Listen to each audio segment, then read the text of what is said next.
them about 6.5 hours ago, just to double check on how they were doing, if there's any medical issues, how they slept, and then kind of go over their landing day protocol for their medications, for what we call a fluid load, to try to replace some of the fluid and electrolytes that they've lost with just a normal space adaptation. Once they got to space, they kind of have to replace some of that fluid to help them with the whole landing kind of readaptation to 1G, which they haven't done for the last 10 days. And then just kind of let them know how things are going to play out, out with the open water teams all the way until we finally get to the med deck. So they were very pumped up, very hurried though. They had a lot of cabin configuration, a lot of things to get ready. So they're excited, but also very focused on the job that they had to do. So we've trained a long time for this, and we're ready. And you said some medications. I mean, those are kind of just to mitigate the effects of, obviously, their more than 695,000 mile journey back to Earth. It's just like anti-nausea medication, right? Yeah, exactly, Megan. The astronauts are very healthy, fortunately, and even when they come back in reentry, the human system is very kind of dynamic. It has to readapt very quickly, and one of the most common responses they get is just some stomach awareness, to some nausea, even to some vomiting. And with our crews that land out in Karagana, the Soyuz crews or our SpaceX crews, they all kind of experience the same thing. This will be the first time we're landing in water since December 1972, and I worked with all the Apollo astronauts years ago, and they all told me that landing in the water, especially in the Pacific, can be very provocative. So we take steps to give them medicines to really mitigate some of that nausea, vomiting, help them feel a little bit better, and also sometimes just use a little anti-inflammatory medicine just to help with coming back to 1 Earth or 1G. The effects of microgravity, especially as you age and you have a little arthritis, you feel great in microgravity, and everyone kind of curses coming back to the ground like, oh dang, 1G, but so that helps a little bit. But for the most part, the main thing is just replacing that fluid and then trying to help them with that transition back to 1G, and then we're ready to go. Yeah, and their health is assessed almost immediately after they splash down. Yeah, so we have Dr. Jesse Wang, and we have our independent duty corpsmen, who are the Navy version of paramedics, extremely highly trained, highly experienced Navy medics and divers, who will go out there, open the capsule about 28 minutes after splashdown, and do the first initial assessment.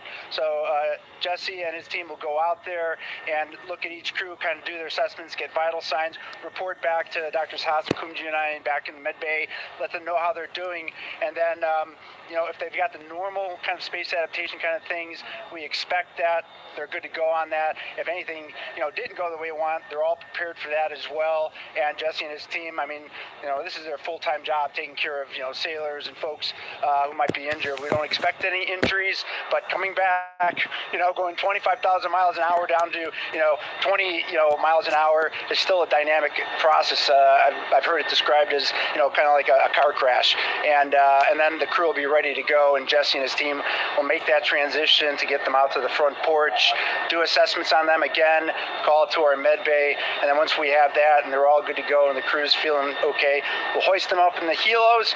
It's about a 3-minute flight back to the flight deck, and that's where me and the astronaut chief Scott Tingle will actually meet them. I'll get eyes on them, make sure they're all good, just take very slow transitions, and then one by one we'll either get them out with the SMTs, the SAR med techs under each arm, just kind of just walk them very slowly to med bay, which actually helps them acclimate back to 1G. Or if they really don't have their sea legs back yet, then we might put them in what we call a stair chair, which will be right behind them, and then just very slowly kind of get them back in the med bay to start our full assessments for the team. Yeah, so a really great team here to support them as soon as they get back, and also all throughout the mission, of course. You talked a little bit about this, but obviously, we have seen astronauts return from the International Space Station for over 25 years, so we kind of know that journey, how it affects the body. But yes, we're talking about humans returning from the moon for the first time since 1972. How is this different from your perspective? So it's different in one very significant respect. On Apollo, for exercise, they had something called the Apollo Exergenia, which was basically just a little canister with some ropes, and they would have some resistance and kind of do that. And the Apollo astronauts really liked that. They liked the ability to exercise, because you decondition from a musculoskeletal standpoint, you lose your strength and your stamina very quickly. We had something called the Orion flywheel, which was able to impart much greater loads in terms of resistance, so they're able to do squats, deadlifts, different things, not dissimilar to what the ISS astronauts do, but with a lot less room to do it. And they also did rowing activities for cardiovascular health, and the crews loved it. But for the lunar crews, the future lunar crews, maintaining that physical conditioning, which our astronaut strength conditioning rehabilitation specialists, affectionately known as the ACERs, back in Houston, really work hard to get them in the best shape they're going to, have to be in to get to the moon. That device hopefully will maintain that. And Apollo only had about a 4.3-day journey to the moon. Our astronauts are going to have about a 10 to 14-day journey. Right. So maintaining that physical fitness, that strength and stamina is going to be crucial for the success of being able to do those very physically demanding lunar EVAs. Right. So we're very excited about what the astronauts have said about the device and what they have to say about the role exercise plays, going to the moon. And also the mental benefit. Sure. They just really like sweating, breaking the sweat, and actually just feeling like, they're just getting a workout. Right. So thank you so much, Rick. I really appreciate it. I know they're going to be in good hands, so we'll let you get back to it. Thank you so much. Thanks for the time. Back to you, Rob. Okay, Megan, back here in Mission Control in Houston, everything is moving along in order. This view of Reed Wiseman on the left, Victor Glover on the right. We have good suit leak checks. Everything aboard integrity is in excellent shape.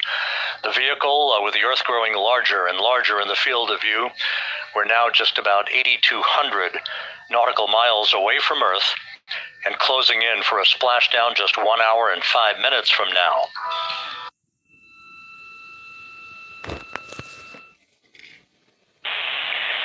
Integrity, just under a minute till your GPS maneuver initiates, and both GPS units look eager to acquire. Outstanding. Seats 3 and 4 are working on seat strap in now. Houston copies. Once again, as we start to close in on some of the major milestones, the first one coming up in just 31 minutes. And Integrity, just confirming the LCG gas trap was able to be closed out. Affirmative. Copy.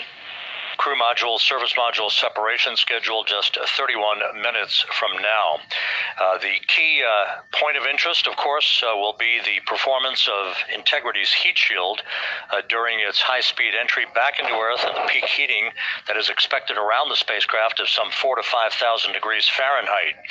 On Artemis 1, as I think most folks know by now, we flew a trajectory known as a skip entry, in which we performed an initial dip into the atmosphere to bleed off some energy. Then we skipped out of the atmosphere and dipped back into the atmosphere before splashing down in the Pacific. But after the mission was over with, we noticed unexpected liberation of some of the charring effects on the heat shield known as AVCOAT. Before the flight, we had an opportunity to sit down and talk with Entry Flight Director Rick Henfling to get a perspective on what this all means and how the mission was redesigned to try to protect Integrity's heat shield to a higher extent. Let's take a look at that interview. Returning from the moon is a lot different than deorbiting from low Earth orbit. When we return from the moon, we expect to achieve velocities upwards of 36,000 feet per second. And in order to slow down to a nice, graceful splashdown in the Pacific Ocean, the flight crew is going to experience between 3 and 4 times the force of Earth's gravity. On Artemis 1, pressure buildup inside the char layer of the heat shield resulted in the char losses we saw. NASA established a Tiger team whose job was to investigate the cause of the problem and then make recommendations on how to fly the Artemis 2 mission safely and successfully. And so for Artemis 2, we are going to fly a profile that ensures the spacecraft will not see that same type of pressure profile. And so the char losses seen on Artemis 2 will not be like the ones that we saw on Artemis 1. Rick Henfling indicated that the orientation of the spacecraft and the shortening of the distance of transit to the splashdown zone from the point of entry interface when we reach the top of the Earth's atmosphere, which will be coming up at 6:53 and 30 seconds p.m. Central Time, should do the trick in minimizing the deleterious forces against that heat shield that were noticed on the Artemis 1 mission. We think we see a beautiful sunrise over the west coast of Australia.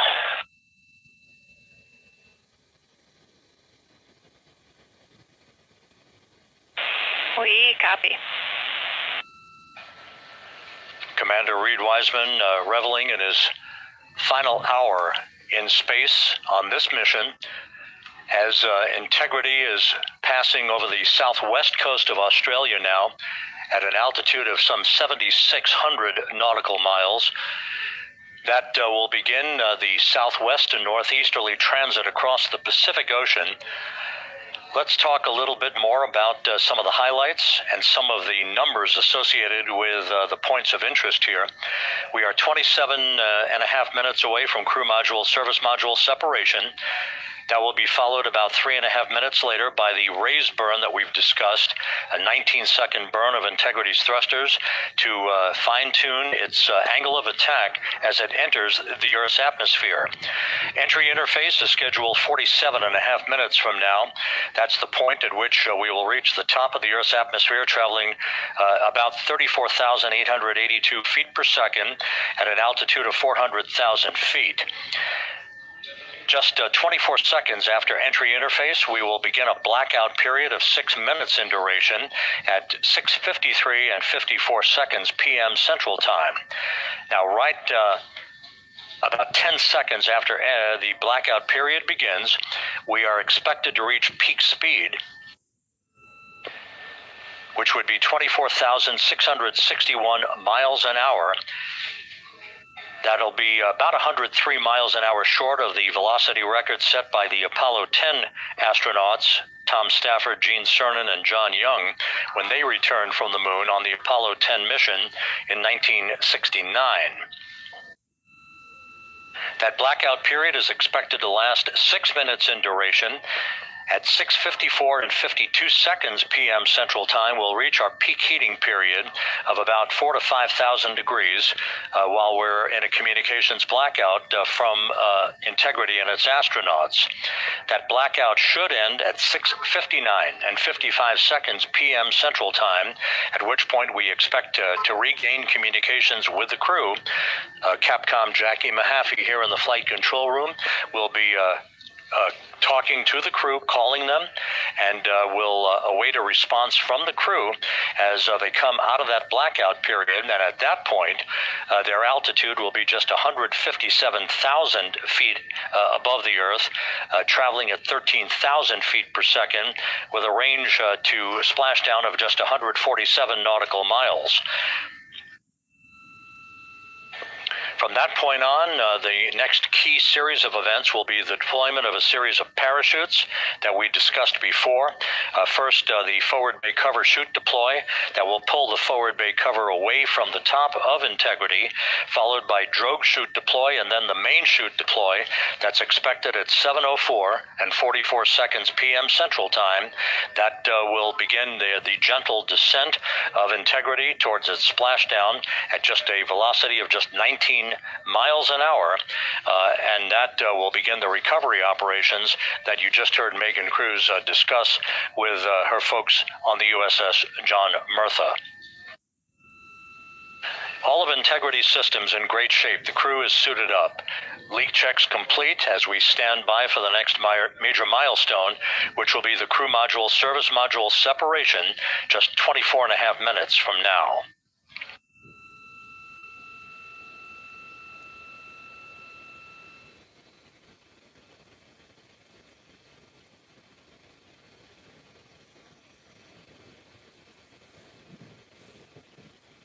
All of the activities from the start of entry interface to the point of splashdown will be quite rapid fire, just 13.5 minutes from the point at which we begin descent into the Earth's atmosphere till splashdown. And just to show you, as Rick Shearing, the flight surgeon, alluded to in his interview with Megan Cruz, all of this happens to decelerate the vehicle from traveling around Mach 33 to just 19 miles an hour at splashdown. All of that happening in just 13.5 minutes. But the vehicle and the parachutes are all designed to support all of that, so we'll be standing by to report all that to you in sequential fashion as these milestones are ticked off and as we hear from the crew during its entry back into the Earth's atmosphere, and ultimately when they emerge from the blackout period, and at that point will be just minutes away from splashdown.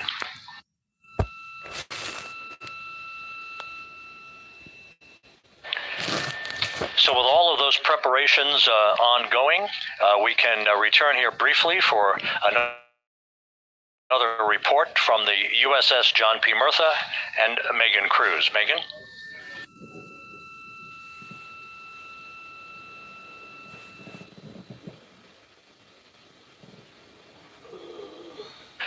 And we'll regain that communication with the USS John P. Murtha just momentarily. In the meantime, everything is on track aboard Integrity, the flight control team here in Houston, led by Entry Flight Director Rick Henfling. The voice you will hear talking to the crew is that of Jackie Mahaffey. She will be reporting everything to the crew and receiving their reports as they enter the Earth's atmosphere for their 13.5-minute plunge back into the atmosphere for splashdown off the coast of San Diego. Now we have the ship back with us and Megan Cruz aboard the USS John P. Murtha. Megan? 11 balloon, right?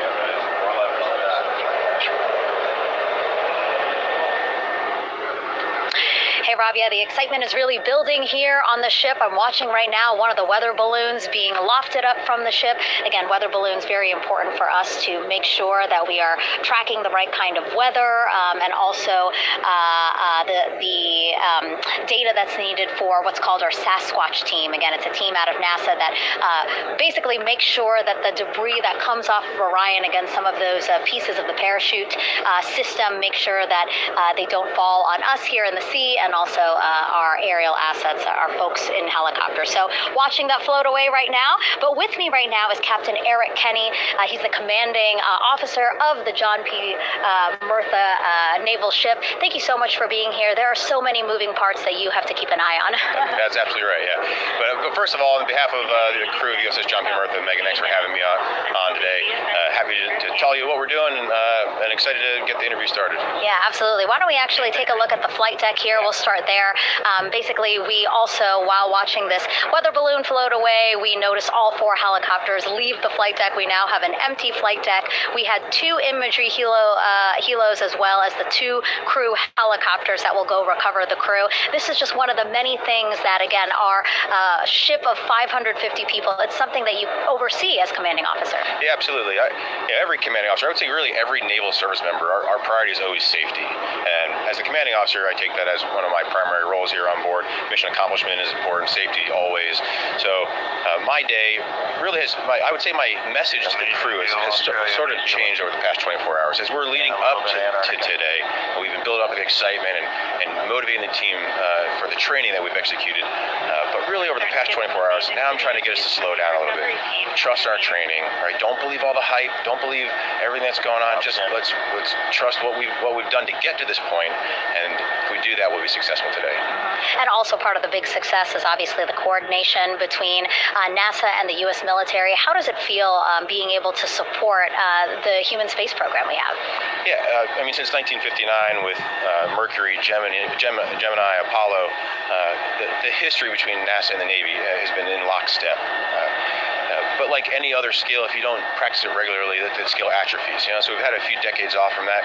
Over the past 4 or 5 years, really with this ship over the past year, we've constantly trained and working for this moment right here. Building up the hype, but to get to this point today, to be able to trust all the training we've done.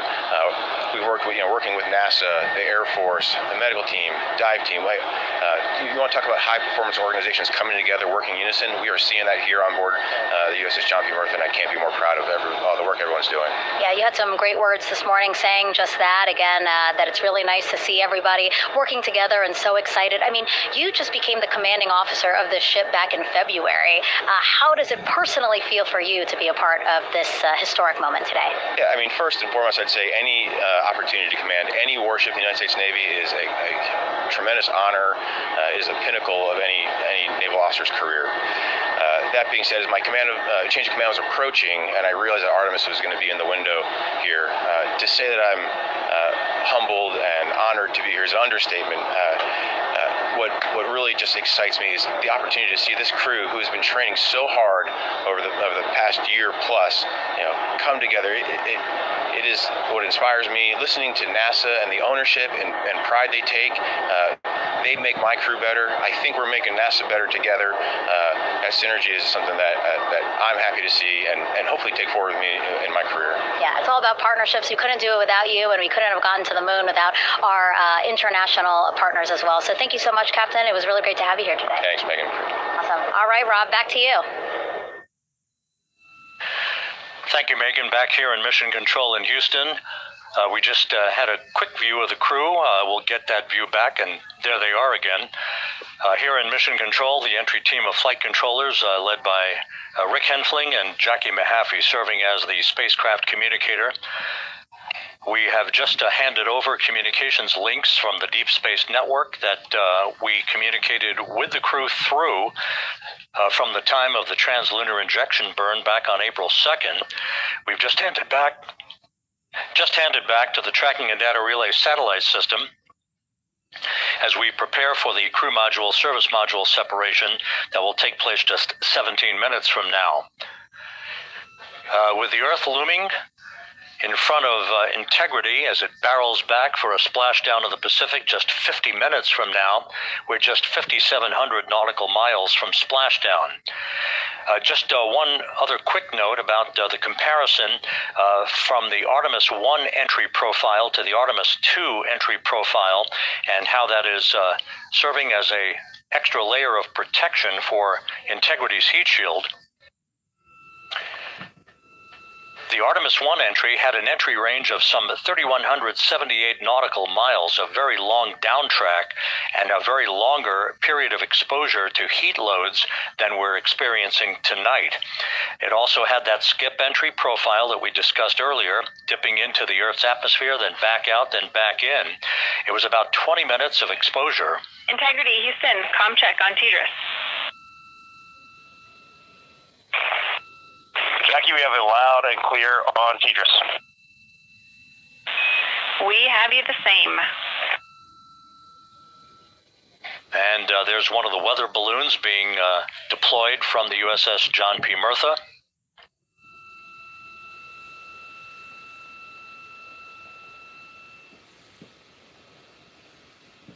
So the Artemis 1 entry had the vehicle... Any update on GPS? We haven't seen it track in yet.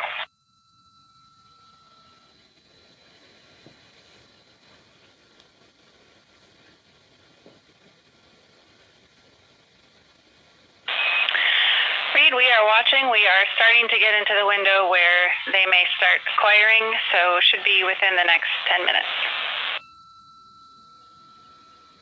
Okay, sounds good. We're holding at step 17 and getting ready for CM-RCS hot fire.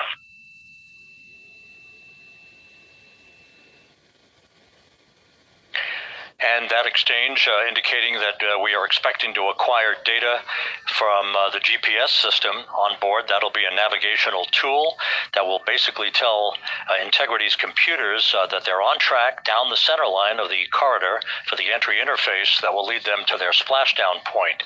Once again, the Artemis 1 entry exposed the heat shield for about 20 minutes of peak heating. For Artemis 2, we're going to reach a downtrack distance of 1,701 nautical miles from the point of entry interface with just 14 minutes of duration, and it's basically a different angle of attack, a little bit steeper angle of attack that will protect the heat shield from excessive heat loads. So that is the difference between Artemis 1 and Artemis 2, all designed into this mission to gather data to protect the heat shield, since the Artemis 3 mission and beyond will have a different designed heat shield that will allow that skip entry type of profile to be resumed for all of the future missions coming back from the south pole of the moon when we initiate lunar landings. So we've handed over to the Tracking and Data Relay satellite system. That's where we'll have communications for the rest of the flight. Just to give you some time hacks here, we're 13 and a half minutes away from crew module, service module separation, and just 17 minutes away from the raise burn, that 19-second firing of the thrusters that will basically be the final fine-tuning of the angle of attack for integrity as it enters the Earth's atmosphere.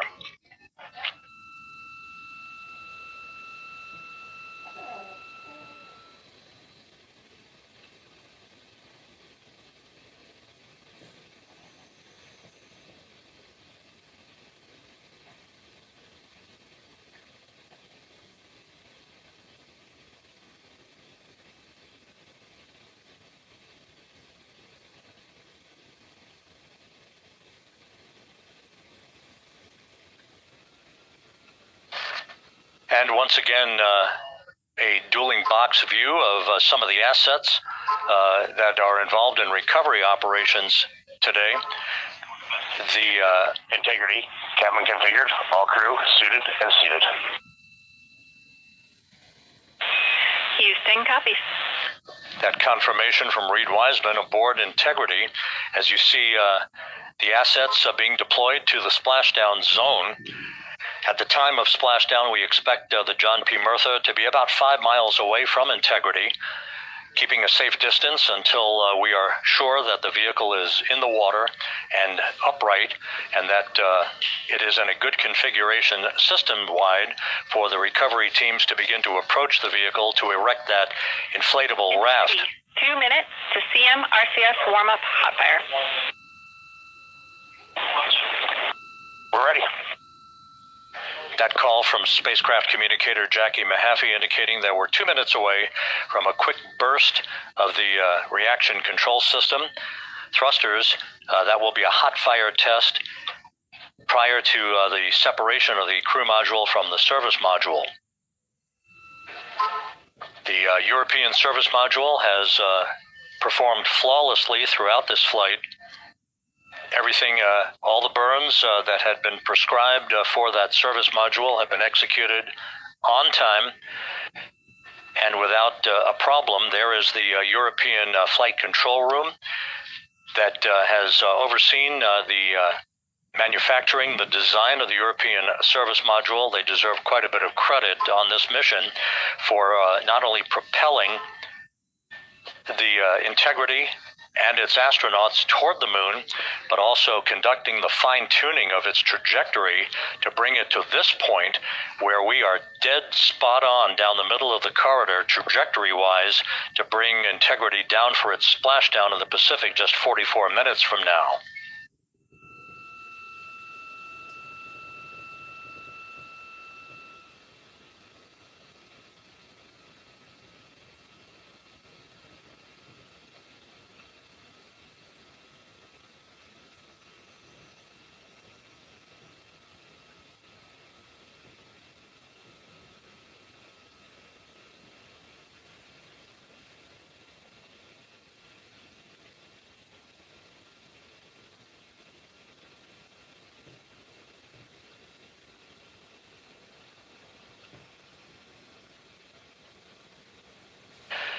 What you're looking at is a computer-generated visualization based on real-time telemetry from Integrity, currently traveling about 16,000 miles an hour.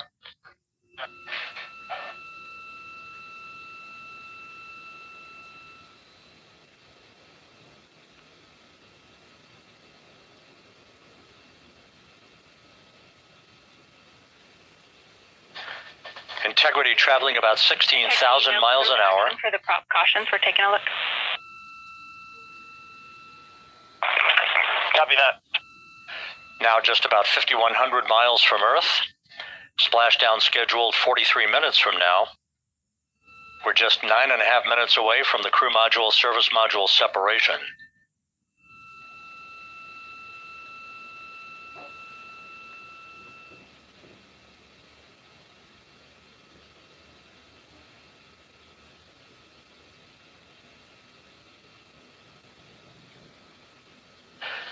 We are confirming. Integrity, we are assessing details, but so far looks like a good hot fire. Looks good on board, Jackie. Thank you. And Jackie Mahaffey took the words out of my mouth. I was just about to say that we had a good hot fire test of the thrusters in advance of the crew module service module separation that's coming up just 8.5 minutes from now. This will begin the period in which we will have rapid-fire succession of critical activities on board that will lead to entry interface just 28 minutes from now, where the vehicle will enter the Earth's atmosphere at an altitude of 400,000 feet. The time of entry interface, 6:53 and 30 seconds p.m. Central Time.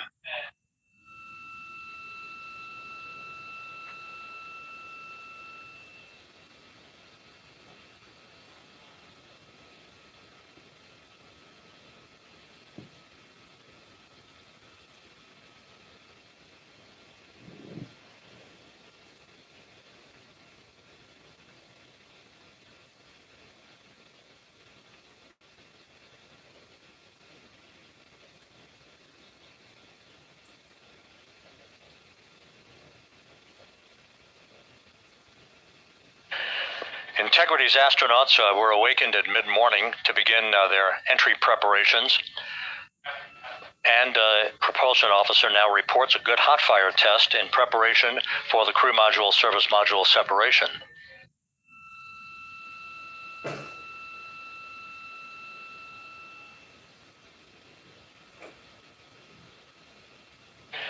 We're now inside 41 minutes until splashdown.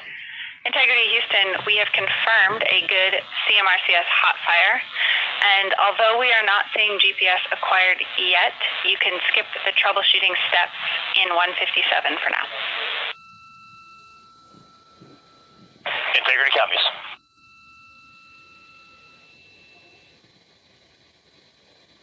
That GPS discussion indicating that we will be acquiring navigational data for Integrity through the Global Positioning System equipment on board.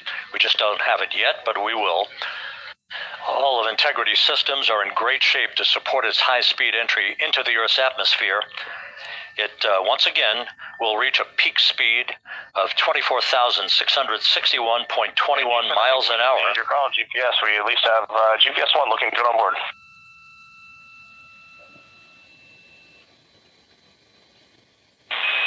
We are confirming.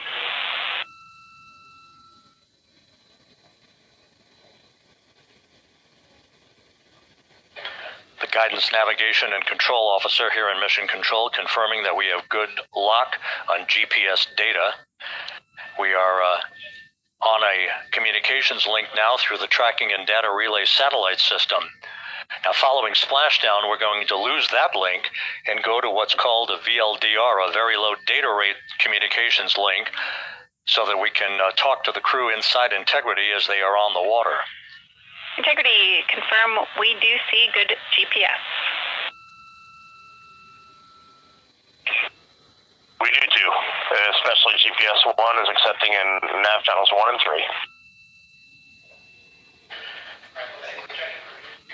That GPS data is basically telling Integrity's onboard computers its position relative to the Earth, but its trajectory and its orientation according to flight dynamics and the guidance, navigation, and control officer is spot on. We have now armed the pyros for the crew module service module separation coming up less than 5 minutes from now.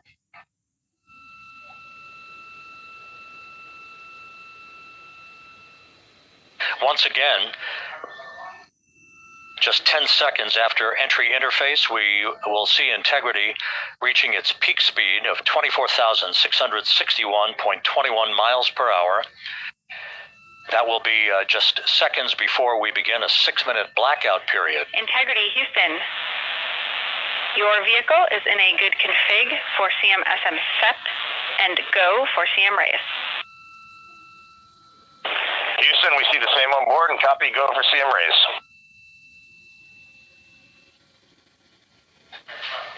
That CM raise referred to as the slight firing of 19 seconds by Integrity's thrusters with a change in velocity of 9.9 feet per second, a slight nudge of the aft end of the vehicle so that it's tilted a bit upward, providing the final angle of attack as the vehicle enters the Earth's atmosphere This being the mitigating factor that will reduce heat loads on the heat shield as we reach a point downrange from the start of entry interface, some 1,701 nautical miles to the splashdown site.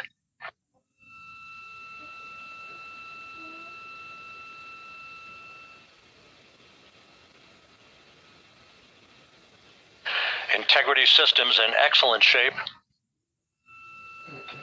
We are currently 3,300 nautical miles left in this mission. Splashdown scheduled 36 minutes, 39 seconds from now.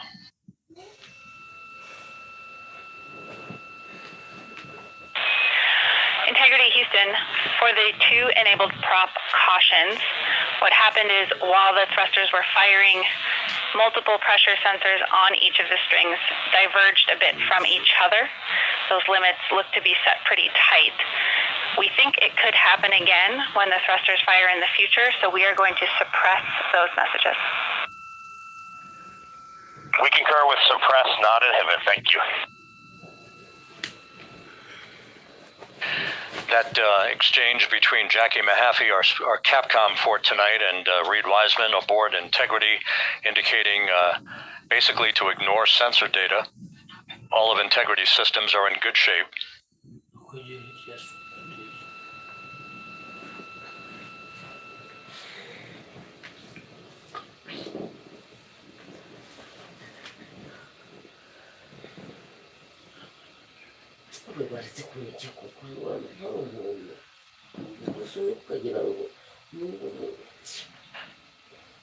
Now, coming up on about 90 seconds till the crew module, service module separation.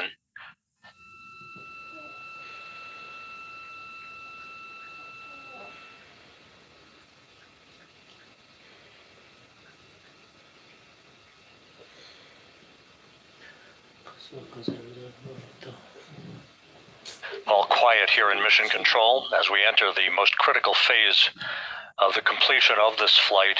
All of the preparatory activities leading up to the vehicle entering the Earth's atmosphere just 21 minutes from now.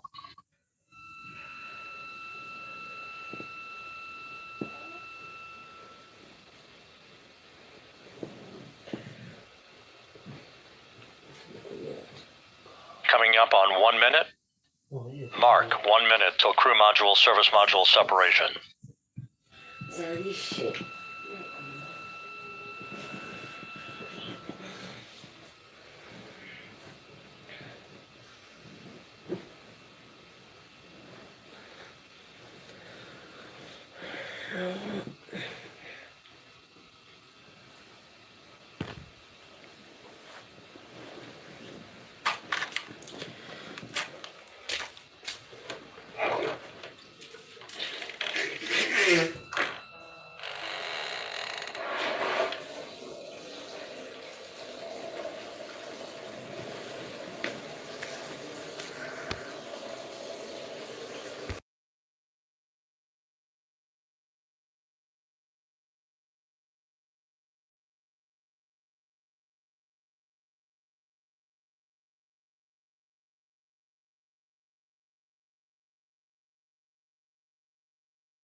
Houston, purge is complete. Crew and vehicle are configured for entry. Houston copies. And we're in step 37, transferring nav state to BFS.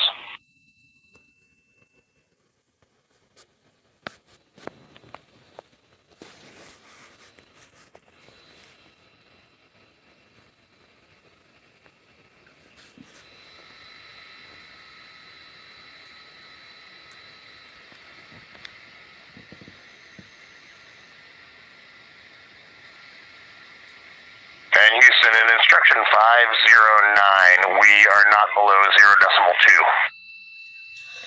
0.2.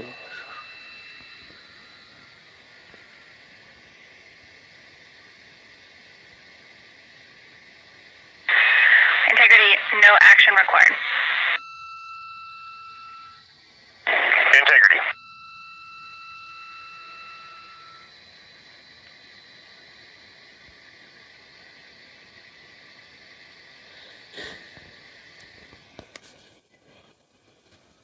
Now 6 minutes away from entry interface.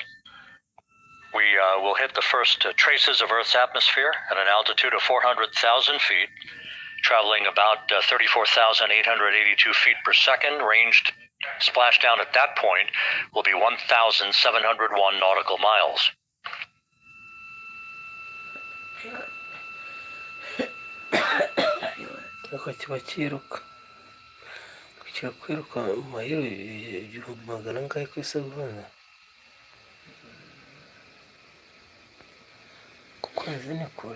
And once again, just a reminder, some 24 seconds after entry interface, we do expect to lose communications with the vehicle and the crew during a 6-minute blackout period when a plasma shield will build up around the spacecraft due to the ionization, due to heating effects. And Flight Dynamics has just confirmed we will have a blackout period of exactly 6 minutes in duration. And once again, that's due to the fact that a plasma buildup around the vehicle will prevent communications and data, so we will not be able to talk to the crew members at that time, nor will we receive data here in the flight control room. Houston, everything is looking good on board. Just confirm no pre-EI downloads. Houston concurs. That blackout period to begin at 6:53 and 54 seconds p.m. Central Time, and again will last about 6 minutes in duration.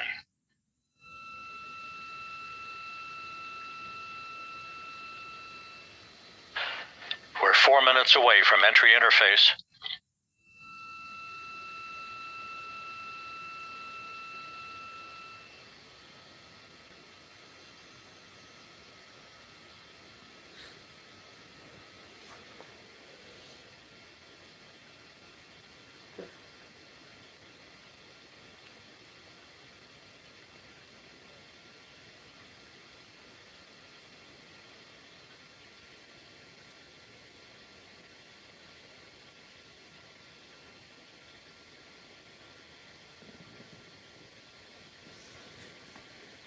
ibihugu byose byateranye reka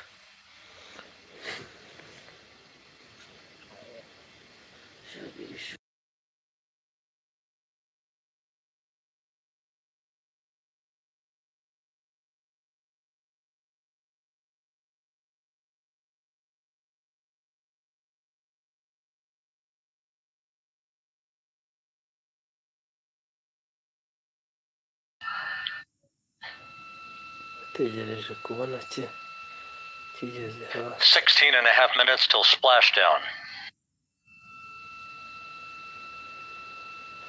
The USS John P. Murtha and the recovery team is on station and in position, as are the airborne imagery assets that we hope to receive imagery from as Artemis enters the Earth's atmosphere and through parachute deployment. igiye kwinjira muri atmosfere bahita Artemis 2.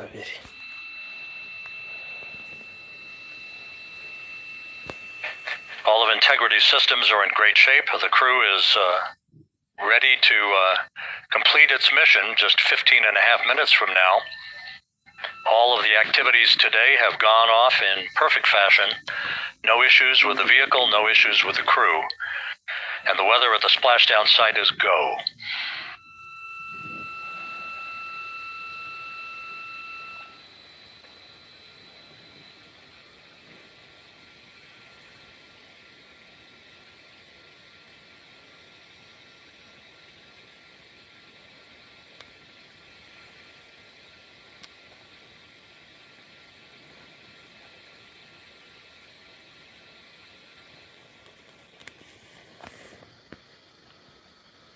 Coming up on 1 minute until entry interface.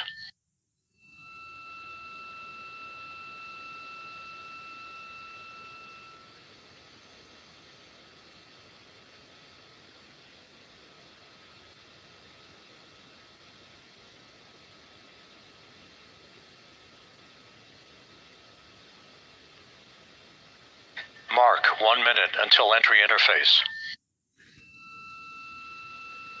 1 minute, 20 seconds until the expected start of our 6-minute blackout. Integrity, 1 minute to a 6-minute blackout. Integrity.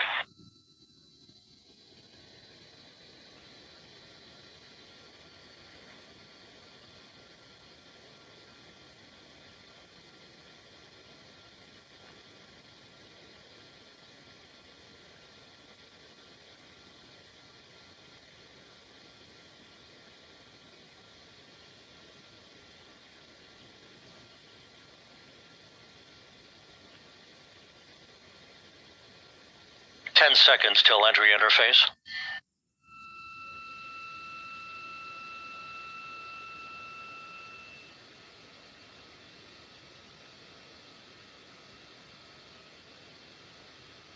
And we have crossed the threshold, now entering the Earth's atmosphere. We're at 400,000 feet, traveling 34,800 feet per second. no quiz. Tarsikoni igaragara.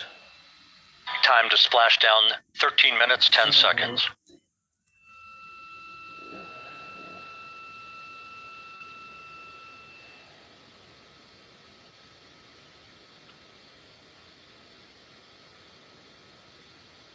And as predicted, we've entered our communications blackout. This will be a 6-minute blackout period. No voice, no data from the crew.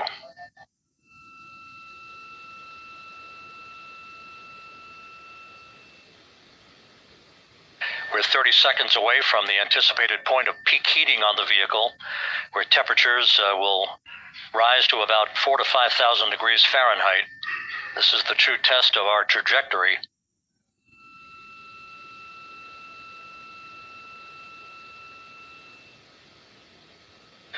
And from the G5 aircraft in the vicinity of the splashdown zone, this view of Integrity.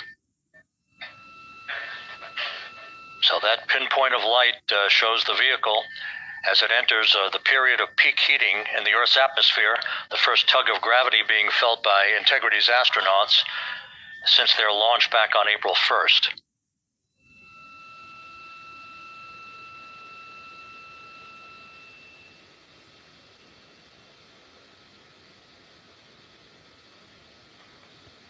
Four and a half minutes until the end of the blackout period. Time to splash down, 11 minutes, 33 seconds.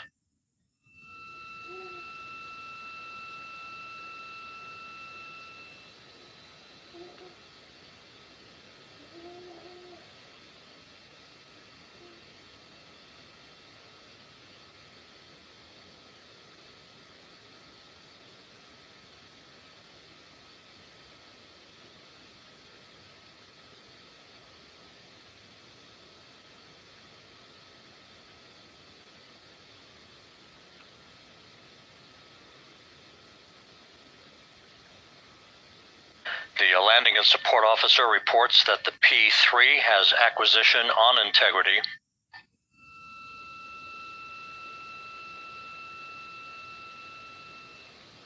3.5 minutes left in this blackout period.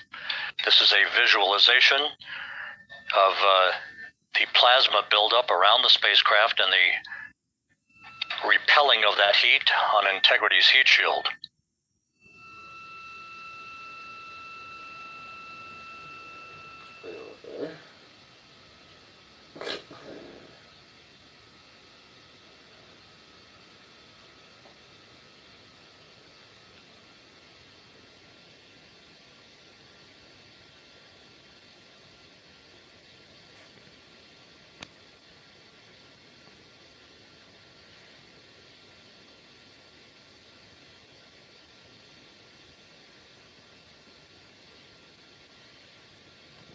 Flight Dynamics reports that airborne assets in the vicinity of the splashdown zone do have a visual on Integrity. Still 2 minutes and 40 seconds left in our blackout period. Time to splashdown, 9 minutes, 35 seconds.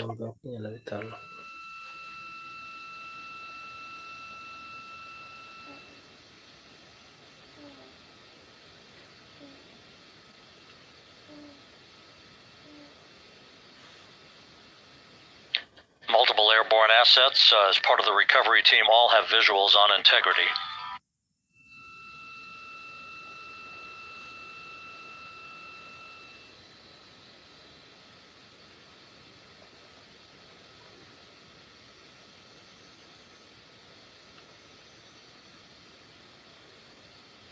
And the WB-57 flying in the splashdown zone also has a visual. And the Navy helos also have visuals.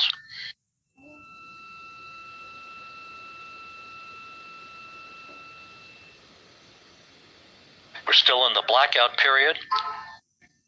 Still do not have communications from the crew.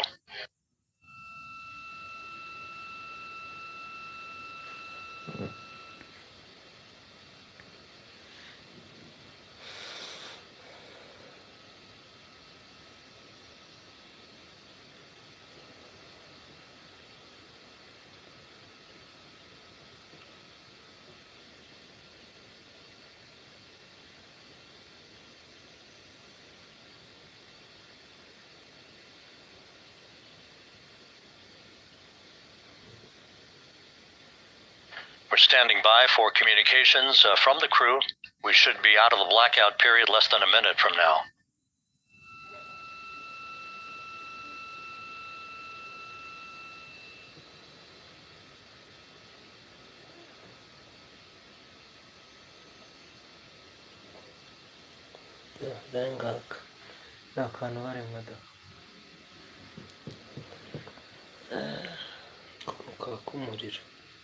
We are now processing data from Integrity.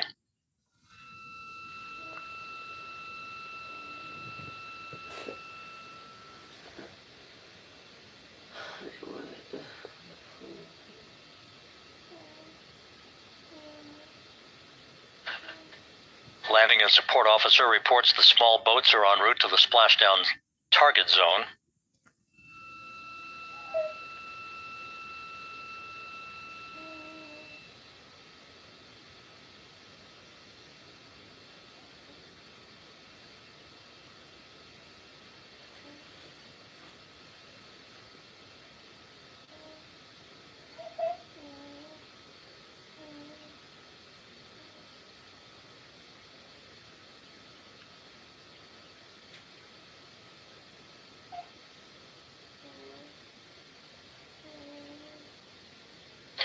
Passing through 150,000 feet, our trajectory is perfect. We're getting intermittent views of Integrity. Still waiting to establish voice communication.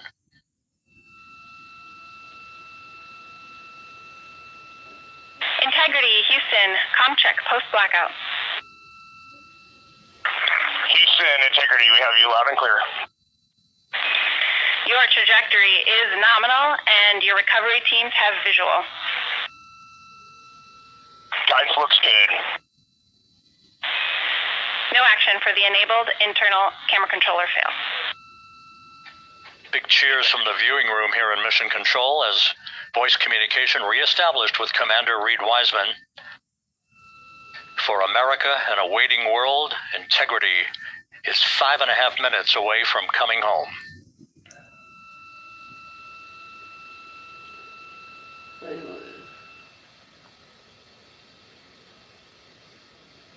Passing 100,000 feet now. Range to splashdown 19 nautical miles.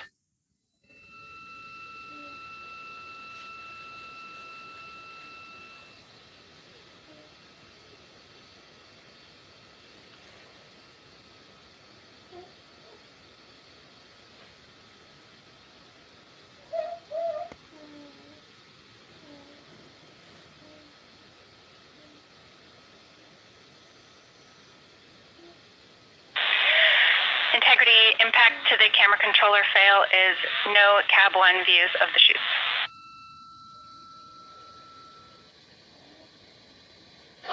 Integrity. We're processing good data through the GPS system. A good view of Integrity, time to splashdown 4.5 minutes.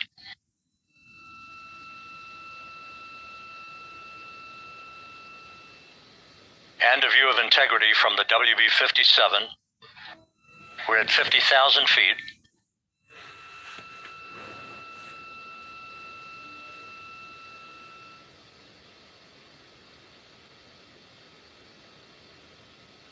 Wow, karamanıt.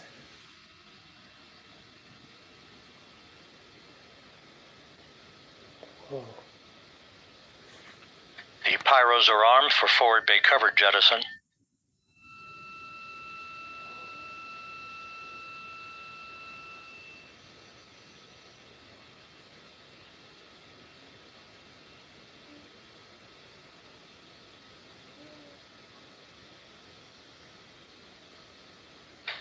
And there go the first series of parachutes, and we're on drogues.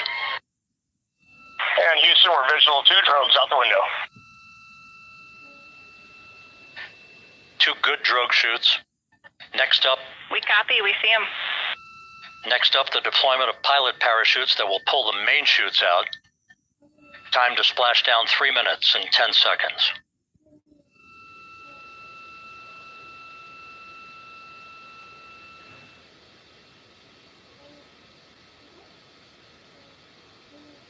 Perfect descent rate according to flight dynamics. Good rates on 2 drogues. We keep the same on board.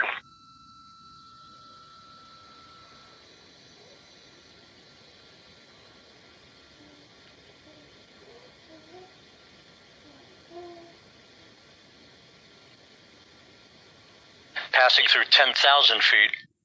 Still on drogues.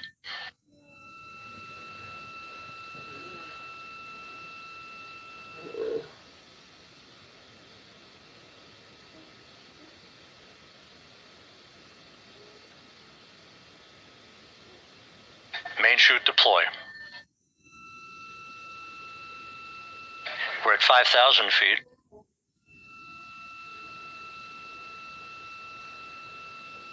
Search and recovery beacon has been activated on Integrity. And we have 3 good main chutes. Good 3 main chutes, good reefing, good descent rate. Good rates, and we see 3 good-looking parachutes.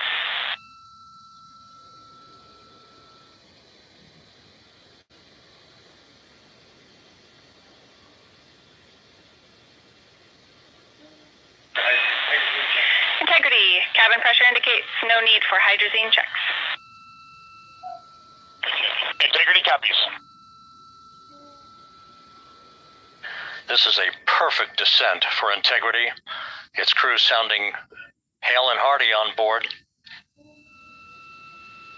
Time to splash down 1 minute, 15 seconds.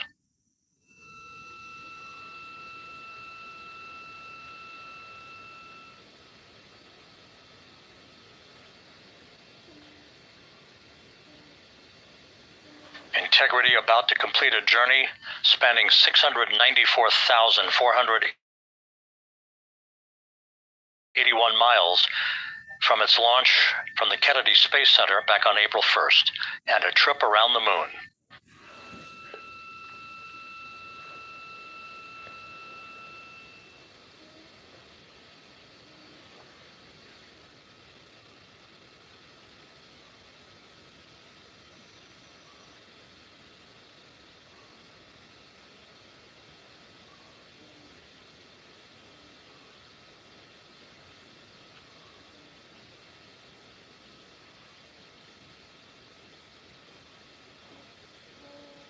passing through 1,000 feet.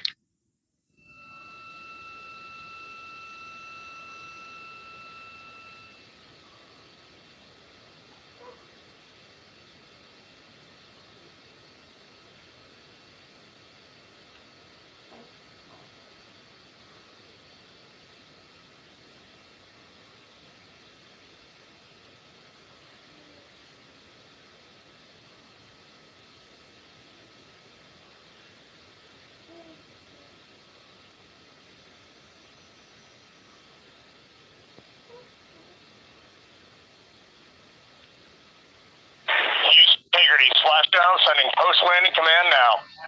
Splashdown confirmed. Copy Splashdown, waiting on VLDR. Splashdown confirmed at 7:07 p.m. Central Time, 5:07 p.m. Pacific Time. From the pages of Jules Verne to a modern-day mission to the moon, a new chapter of the exploration of our celestial neighbor is complete. Integrity's astronauts, back on Earth.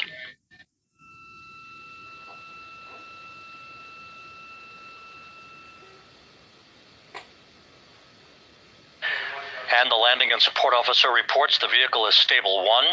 We still will be deploying the crew module uprighting system to maintain that orientation. A perfect bullseye splashdown for Integrity and its 4 astronauts.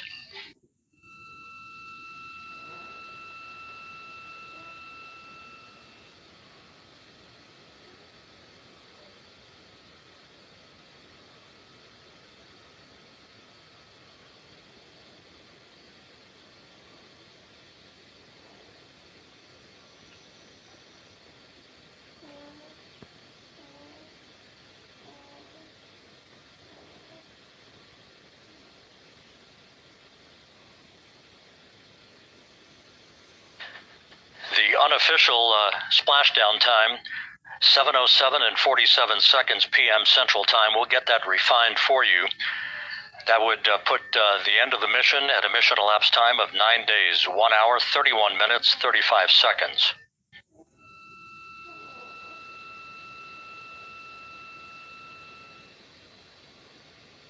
And we're configuring for very low data rate.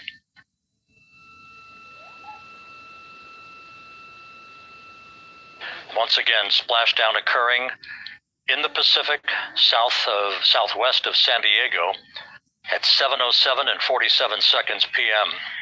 Integrity Houston, comm check on VLDR.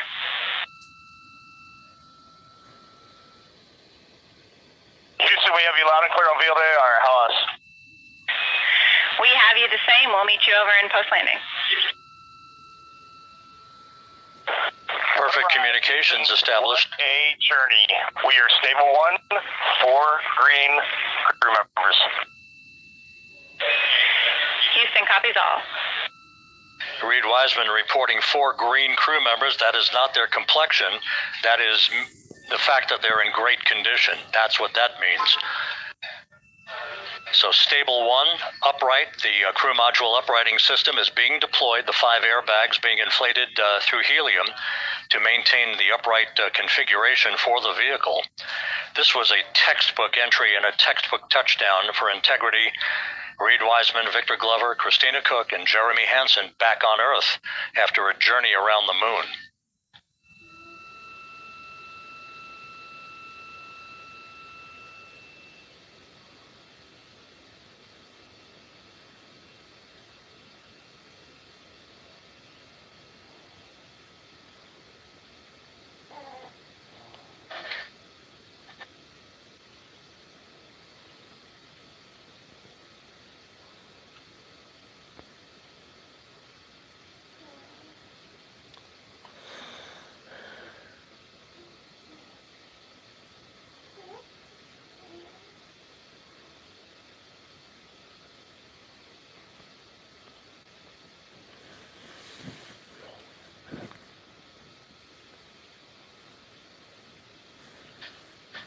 We continue to monitor the functioning of the CMOOS system.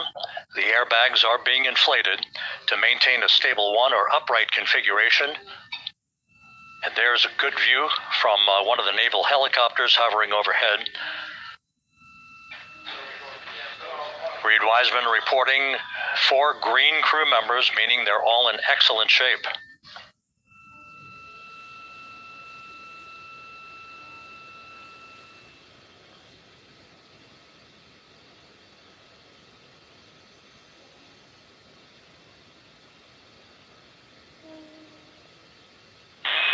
Integrity Houston for SAR beacon and radio.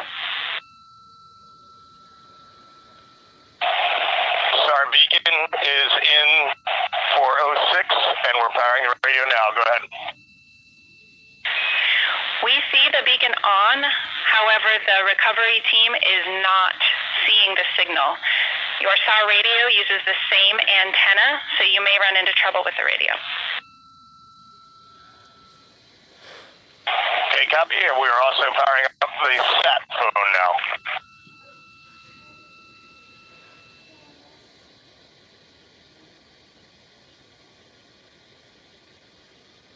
So Integrity is in great shape, and as the crew continues its post-splashdown timelined activities on board, Reed Wiseman once again reporting that all 4 crew members are in excellent shape. And we have 5 inflated airbags to maintain an upright configuration so that the recovery team can now begin a slow approach to the vehicle. Meanwhile, here in the flight control room, Entry Flight Director Rick Henfling is polling his team of flight controllers for the start of powering down the vehicle after a thorough systems check. We have no toxic gases to be concerned about, so the recovery personnel can approach the vehicle, but not until we have powered down the spacecraft. That's expected to take a few more minutes.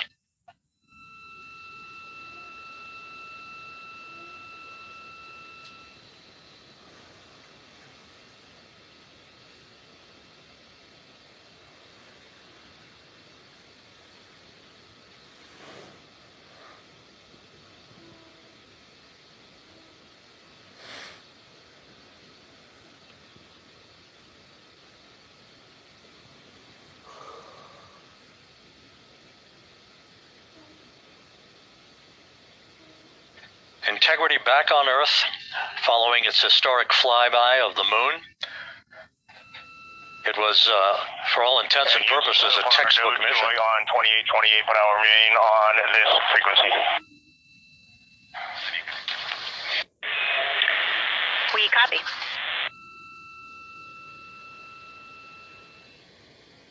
Reed Wiseman indicating some trouble with the SARSAT phone on board. But that's not an issue. What is more important is that the vehicle is solid. No issues as we begin the power down of the vehicle to begin the recovery process.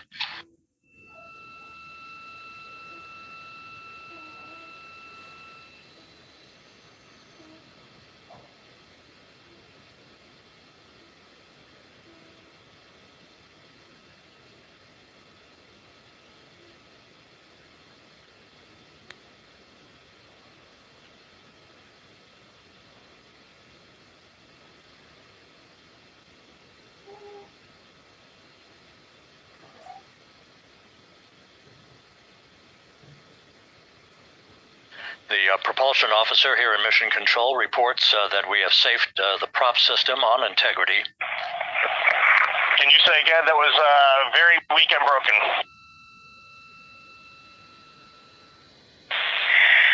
Integrity Houston did not call.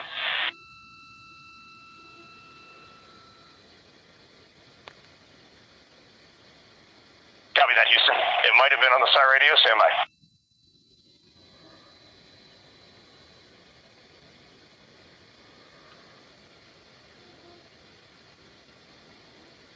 All of the milestones were executed in perfect fashion. Integrity entering the Earth's atmosphere right on time, reaching its peak speed shortly after a blackout period began. We emerged from the blackout period, but the recovery imagery airborne assets were able to pick up Integrity's descent almost immediately through entry interface. tracking the vehicle all the way down. And finally, you saw the sequence of chute deployments. First, the forward bay cover being pulled off the top of the vehicle by a series of 3 parachutes. Then the drogue chutes were deployed, followed by the 3 main chutes that slowed the splashdown velocity of Integrity to just 19 miles an hour.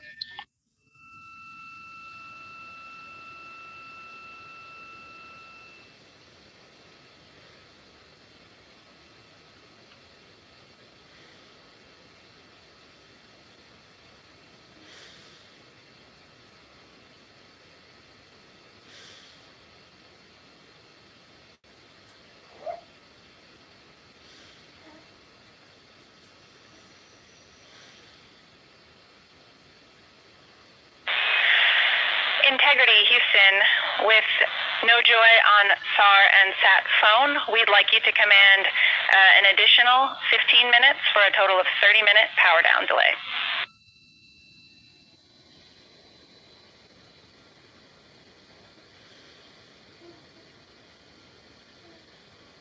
All right, Jackie, we have selected T/D+30.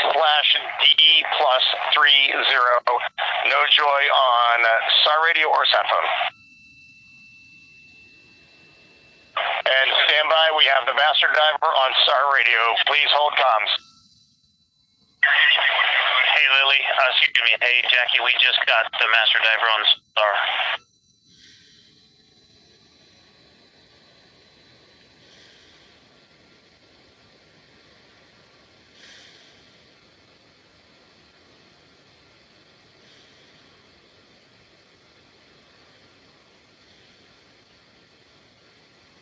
A good view of one of the fast boats. Integrity Houston, if you are happy with your comm with master diver, you can go back to the 15-minute power down. Okay, stand by. Yeah, we'll confirm here in a second. The crew on board Integrity coordinating with the flight control team in Houston here in Mission Control on the timing of the power down of the vehicle, which will be the precursor to the recovery teams approaching the spacecraft. There are no issues with Integrity. We've had a bit of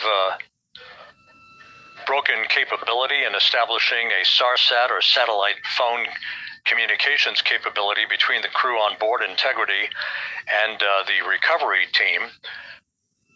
That will get sorted out here shortly.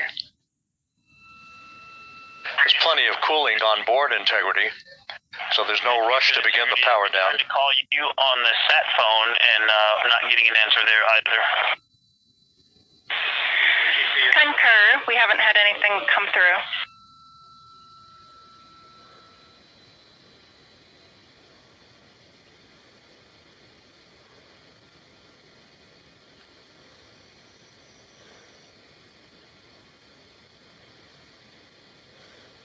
And Houston, if you could relay to recovery that we hear them, but it does not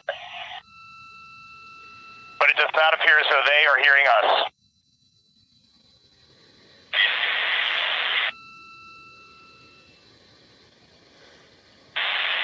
Houston copies, and Reed, just to confirm, you are pushing the PTT on the radio.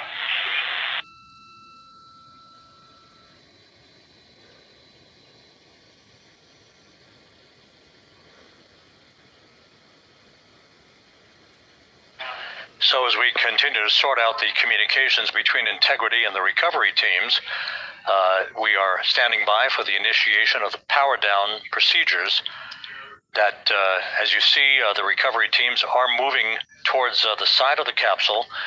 The next major event will be the erection of that large inflatable raft called the front porch. That will be the port of call for the crew as they're being extracted one by one from the vehicle.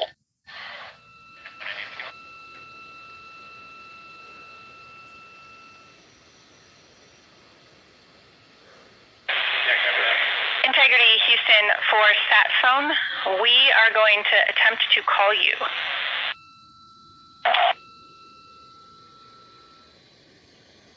Good idea, standing by.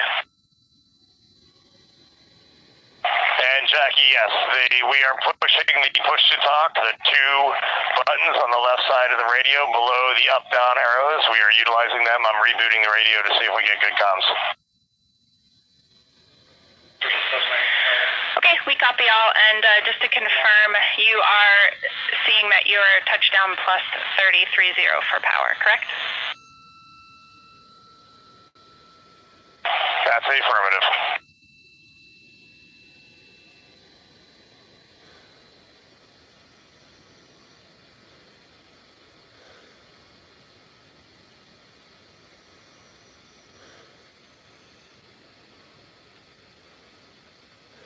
We are trying a backdoor approach to have mission control here call the crew on their satellite phone.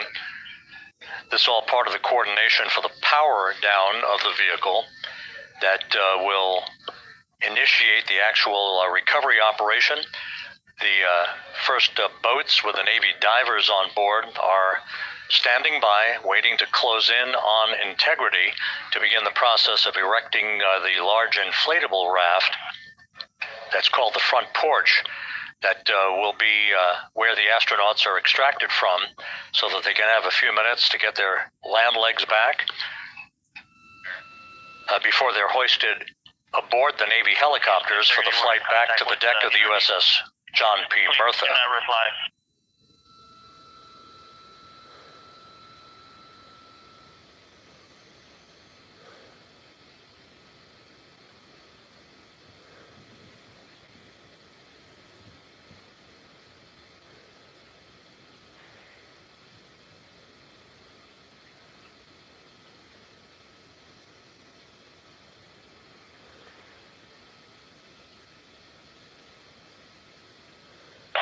And Houston, please don't reply. NRD, very weak, but readable. Master Diver, we can hear, but they cannot hear us.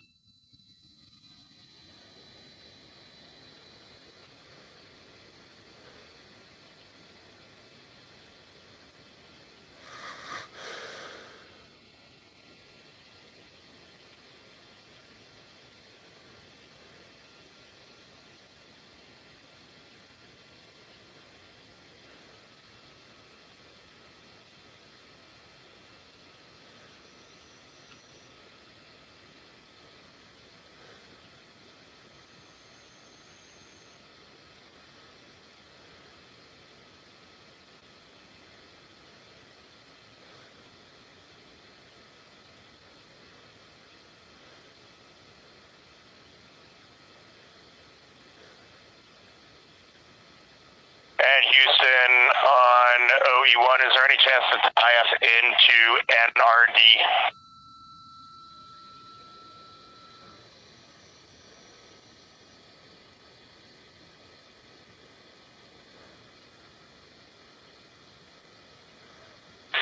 Checking.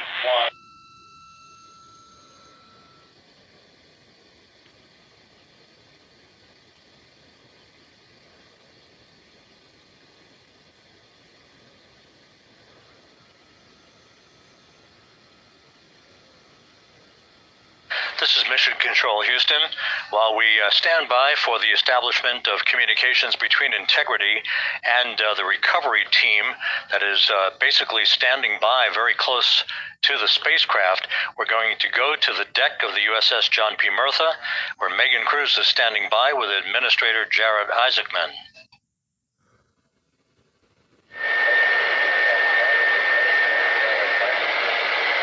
Hey, Rob, yeah, just such an honor to be able to be here on the ship, to be able to share and experience this moment with everyone together. And of course, as you just said, yes, here with NASA Administrator Jared Isaacman.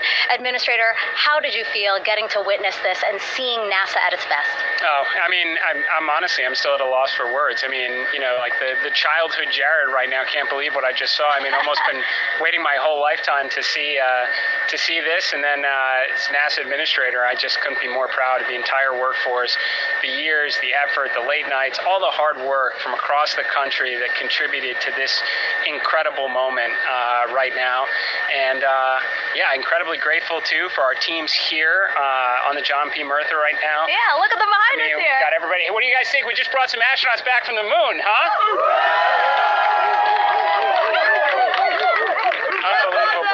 Thank you. Yeah, so grateful to the Navy, the sailors that are here, the NASA teams. I mean, this is a joint effort that's on their way right now. These recovery forces are getting out to our Orion spacecraft, to Integrity, to get our astronauts back on the ship safely. Yeah, and this is not just an accomplishment for NASA. This is an accomplishment for humanity. Again, a historic mission to the moon and back. How does this make you feel, and what do you hope people take away from this? Well, I'll tell you, I think about the crew members that we've all had an opportunity to observe over the last 10 days, right? I mean, they're absolutely professional astronauts. I mean, wonderful communicators, almost poets. But then I think these were the ambassadors from humanity to the stars that we sent out there right now. And I can't imagine a better crew than the Artemis II crew that just completed a perfect mission right now. So, yes, it's a huge moment for everybody, right? I mean, we are back in the business of sending astronauts to the moon, bringing them back safely, and to set up for a series more. I mean, this is not a once in a lifetime, which you hear sometimes around here. It's like, this was a once in a lifetime. No, it's not. This is just the beginning. We are going to get back into doing this with frequency, sending missions to the moon until we land on it in 2028 and start building our base. Yeah, are we going to build on the momentum for Artemis 3? I mean, it's just around the corner. Absolutely. So, I mean, that's, part of me too. I can't wait to get the crew off of Integrity right now, but also getting Integrity back on this ship so we can start taking a look at it, because all that data is so precious to us right now. I mean, we are going to definitely want to take a good look at the thermal protection system. We're going to want to download all the data they couldn't transmit back to us and use that to inform Artemis 3. But we're already making progress, right? You had SRB segments already showing up at KSC. Core stage for Artemis 3 is rolling out on April 20th. We're getting Mobile Launcher 1 back in vehicle assembly building. So yes, there is a lot to celebrate right now on a mission well accomplished for Artemis 2, and at the same time, we got to start getting ready for 3. Amazing. And last question, for people who joined us for all 10 days to see what we can accomplish together with our international partners, what do you think about the fact that we're going to keep doing this more and more and more?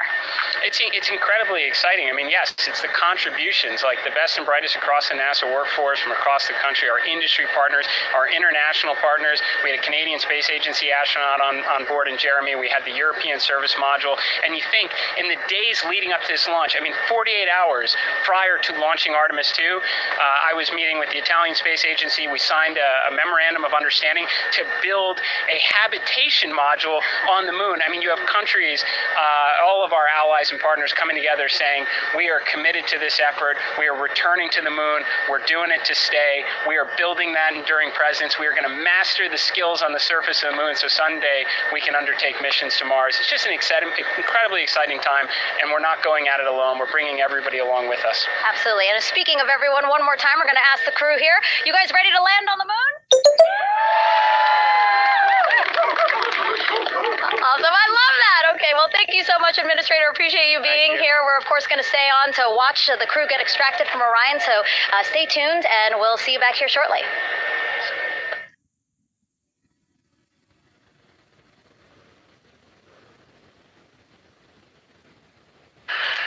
Thank you, Megan, and thank you, Administrator Isaacman.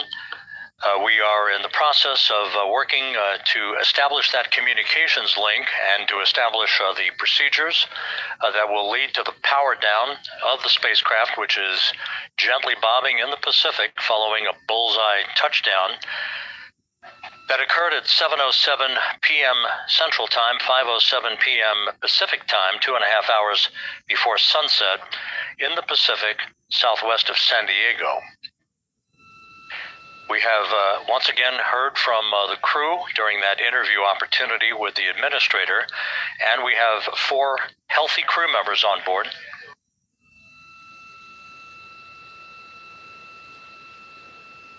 We now have confirmation that the vehicle has been powered down as per the procedures. So we have vehicle powered down, and the flight control team here in Houston, Flight Director Rick Henfling, has handed over mission authority to the Exploration Ground Systems team out in the Pacific. Now, we will physically not get off console with this team until the crew has been extracted into the front porch, that inflatable raft that will be erected along the side hatch of Integrity. So we're standing by for that in the next step in the recovery procedures. But everything is in great shape, and we have 4 healthy crew members on board the vehicle.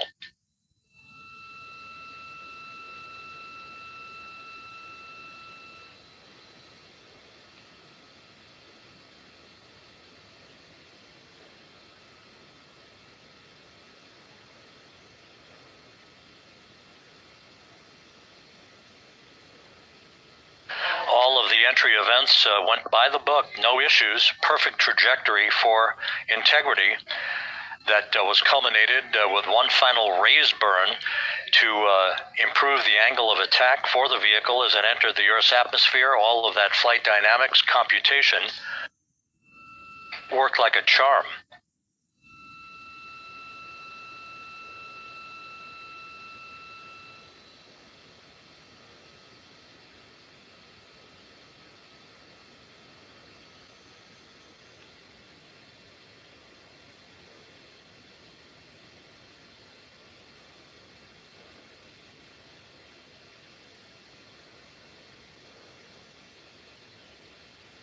So we are standing by for the recovery team to approach integrity and begin the process of erecting that inflatable raft called the front porch, which will see the crew members be extracted from the hatch of Orion into that inflatable raft before they're hoisted aboard two Navy helicopters in a variety of different configurations. Each crew member will be hoisted in sequential fashion, in alternating fashion, two crew members for each helicopter before they turn around to head back to the John P. Murtha. Once on the deck of the ship, they'll be brought into medical bay for comprehensive medical exams. But Reed Wiseman has reported several times that the crew is in excellent shape.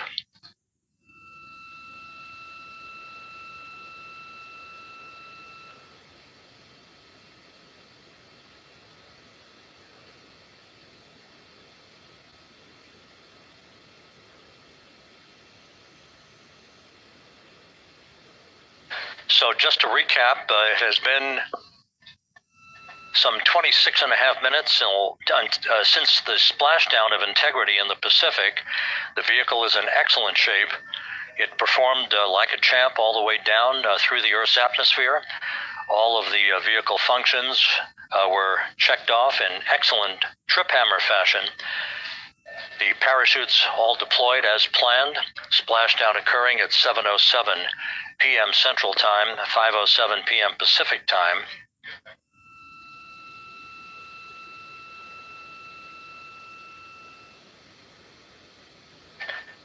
And after a bit of a tussle to try to establish a communications link with the recovery team, we were finally able to run through the procedures for the powering down of the vehicle.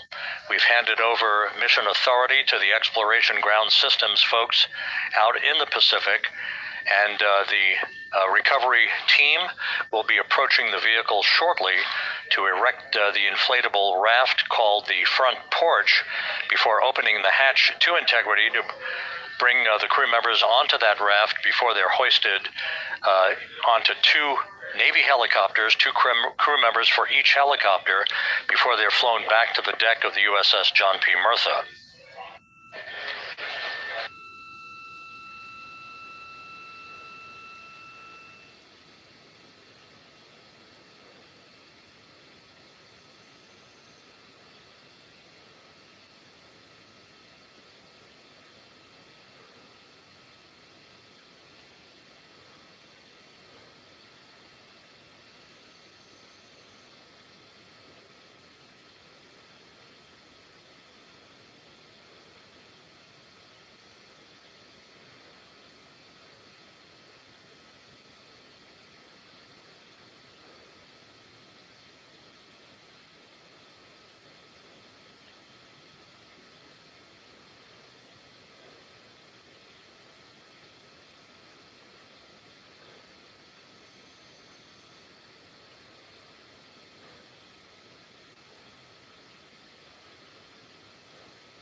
This is Mission Control Houston. After talking to the flight dynamics folks, we have a bit of a refinement on the splashdown time for you. Their computation shows a splashdown time of 7:07 and 27 seconds p.m. Central Time, 7:07 and 27 seconds p.m. Central Time.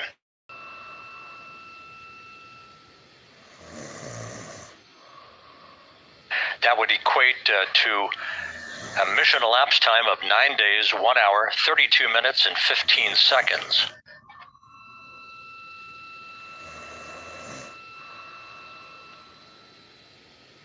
Once again, from Flight Dynamics, a splashdown time of 7:07 and 27 seconds p.m. Central Time.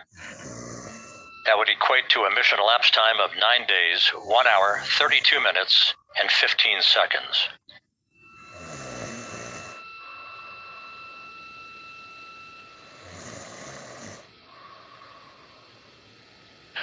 Reports from the Pacific indicate that the recovery team, in communications with the crew aboard Integrity, that the crew remains in excellent shape as they await the approach of the team for a final hazard gas evaluation before they move to the side of the vehicle to erect the inflatable life raft called the front porch.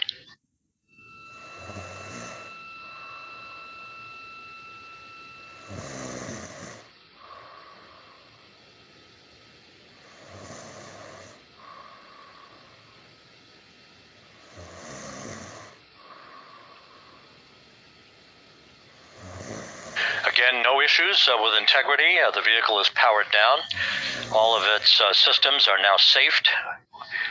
We have handed over mission authority to the Exploration Ground Systems folks in the Pacific, but we will not stand down and have the entry flight control team depart its positions until that inflatable raft, the front porch, is erected, the hatch open, and the crew having exited the vehicle. So that's the next step in the recovery process that will lead to the hoisting of the crew members. For 2 crew members for each helicopter, they'll be hoisted to a pair of Navy helicopters that will then fly a short distance back to the USS John P. Murtha. What you're looking at is one of the fast boats circling the vehicle to make a hazard assessment.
This is Mission Control Houston.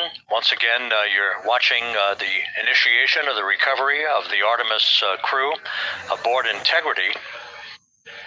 All of the Navy divers and the fast boats are now approaching the spacecraft after conducting a hazard assessment.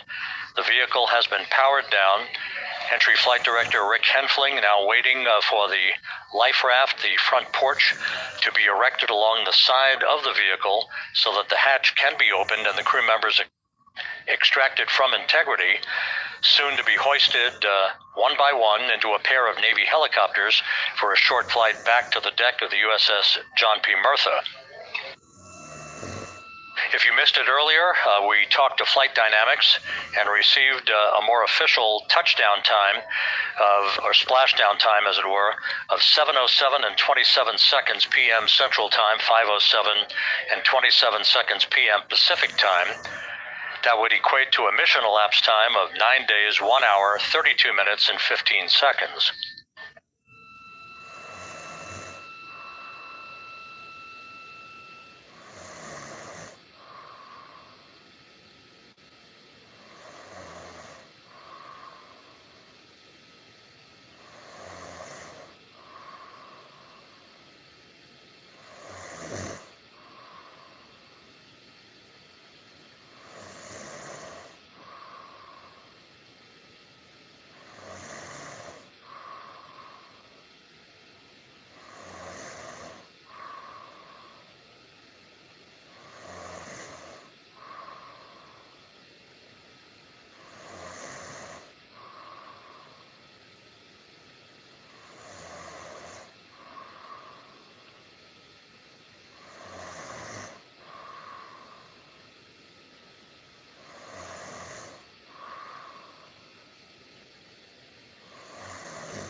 Continuing to get excellent views from the imagery assets out at sea in the Pacific of Integrity. We continue to get good reports from the landing and support officer who's in contact with the recovery team that the crew is in excellent shape, no issues.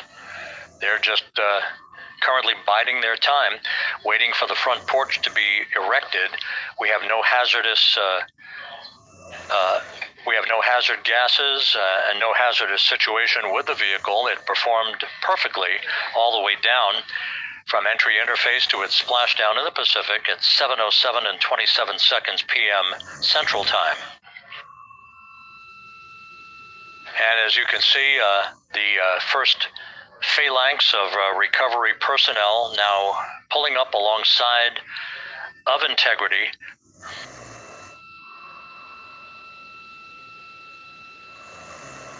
This includes Navy divers and Navy flight surgeon and other recovery personnel who have trained for several years for this recovery process.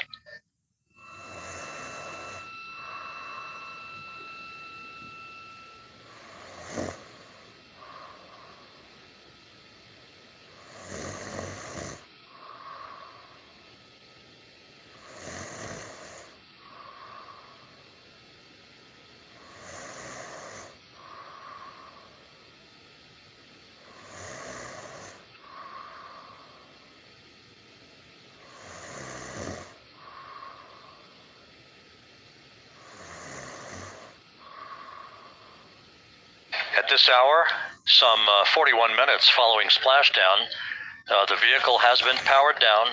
There's no hazardous gas emanating from the vehicle. That's why the first team of recovery personnel has been able to pull alongside Integrity. And the reports continue to come in that the 4 astronauts are in excellent shape.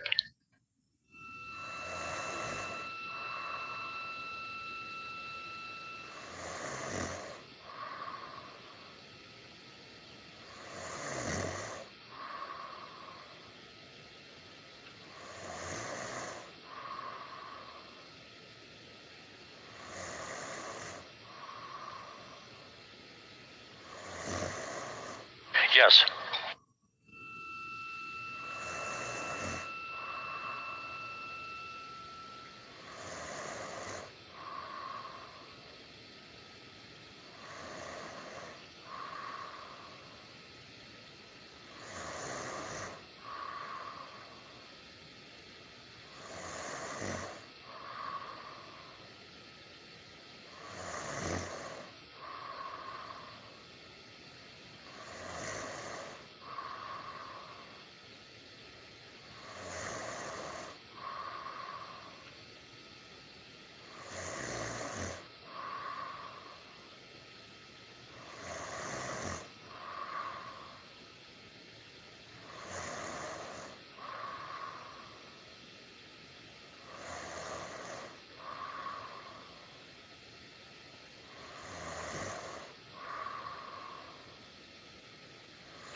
This is Mission Control Houston, continuing to watch the initiation of the recovery of Integrity's astronauts.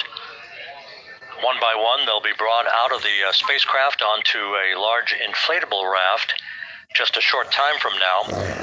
In the meantime, we can go back to the USS John P. Murtha, where my colleague Megan Cruz is standing by to provide her situation report. Megan, can you hear us?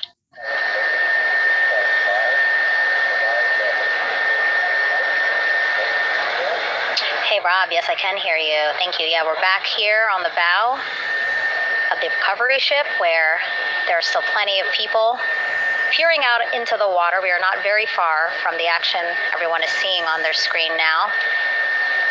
The Orion spacecraft, Integrity, in the ocean, surrounded by a number of recovery boats.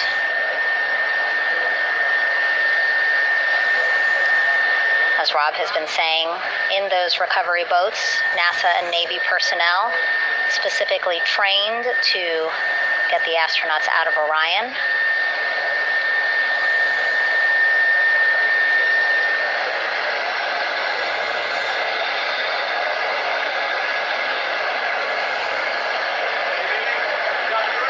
In some of our wide shots, you can probably see that there are 6 boats out in the water.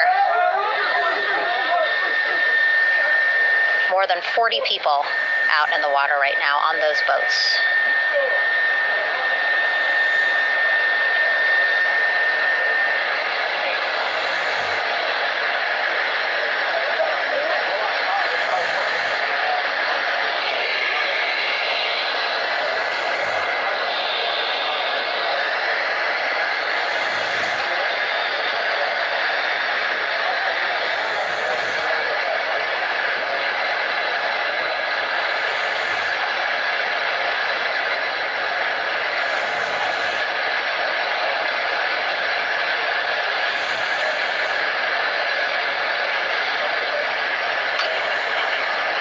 first order of business is to set up the front porch and the stabilization collar.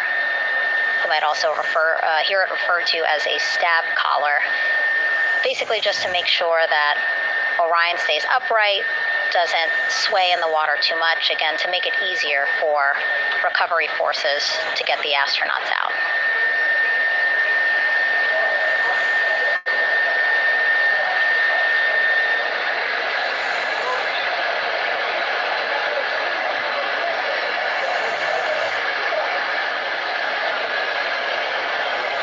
Again, we splashed down to the Pacific Ocean just after 5 p.m. Pacific time here.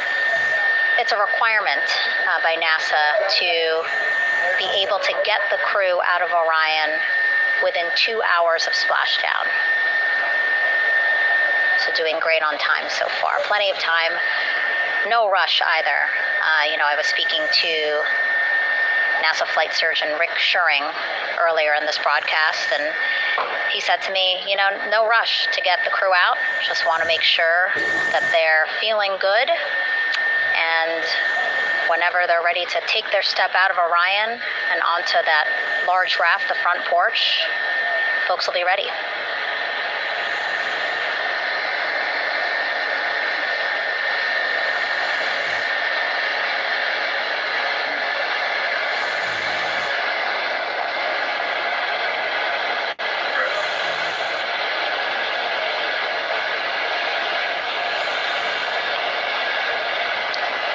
As there are mission audio loops in Mission Control in Houston, there is a mission audio loop here on the ship, and it was just reported out that the side hatch is open.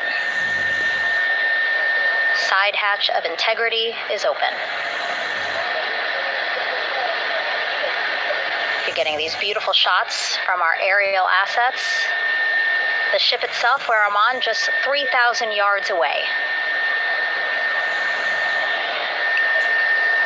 Again, plenty of people on the boat here, glued to the side closest to where they can see all this action. And again, with just 3,000 yards separating us, great views from the bow here.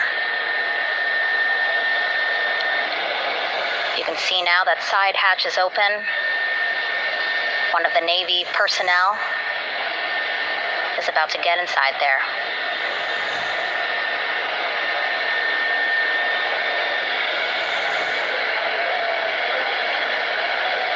In they go. In total, 4 will go into Orion. So it'll be a little bit of a tight squeeze, but the goal is to have a recovery personnel with each astronaut assessing them.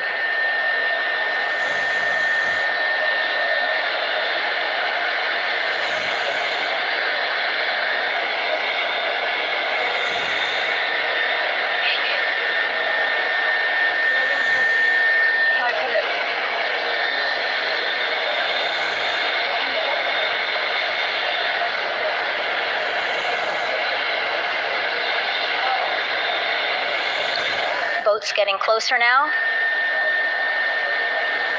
Again, that one that's right up against Orion, those are the divers that will go in to the spacecraft to check on each of the astronauts. These other boats will begin doing a number of things, putting on that stabilization collar onto Orion, building that front porch. Eventually, they will retrieve the parachutes, as well as tow Orion back to the well deck of the recovery ship here.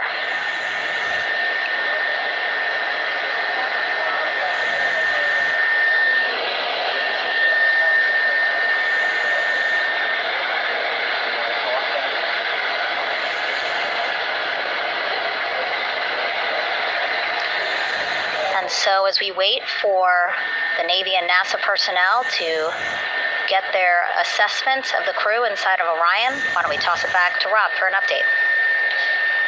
Yeah, thank you, Megan. Here in Mission Control, Flight Director Rick Henfling and the entry team of flight controllers still on duty. The vehicle has been powered down for some time now. There are no hazardous gases emanating from integrity. That, of course, allowed the recovery personnel to approach the vehicle and then open the hatch. to begin the initial medical assessment of the crew, as you just indicated.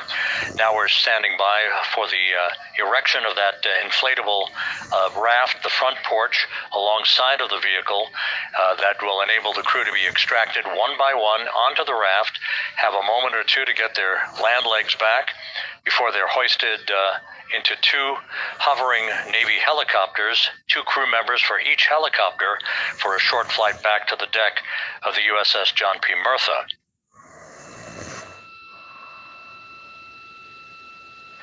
All of Integrity's systems operated flawlessly throughout the course of the approach to the Earth, the entry into the Earth's atmosphere, and all of the key milestones that followed in this high-speed return to Earth for Integrity, a mission that spanned more than 694,000 miles from the vehicle's launch from the Kennedy Space Center atop the Space Launch System back on April 1st.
As we mentioned at the top of the broadcast, the last time that the Apollo program saw a splashdown in the Pacific was Apollo 17 back on December 19th, 1972.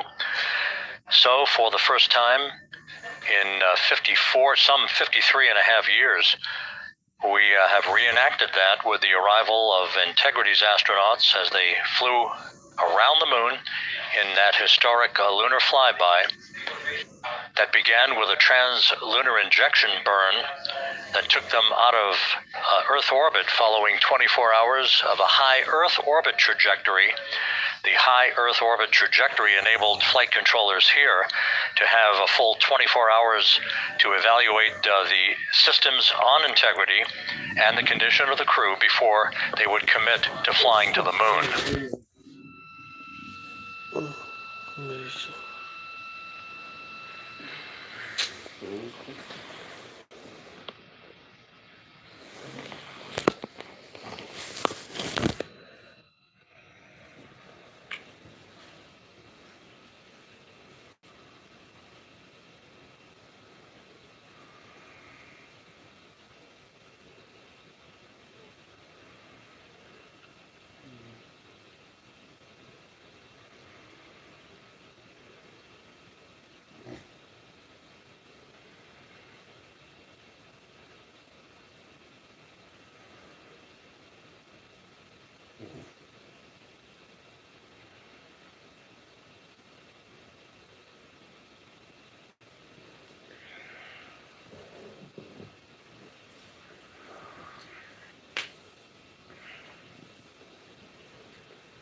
with the side hatch of Orion having been opened to set the stage for the erection of the inflatable life raft known as the front porch, to be erected alongside the spacecraft for the extraction of the crew.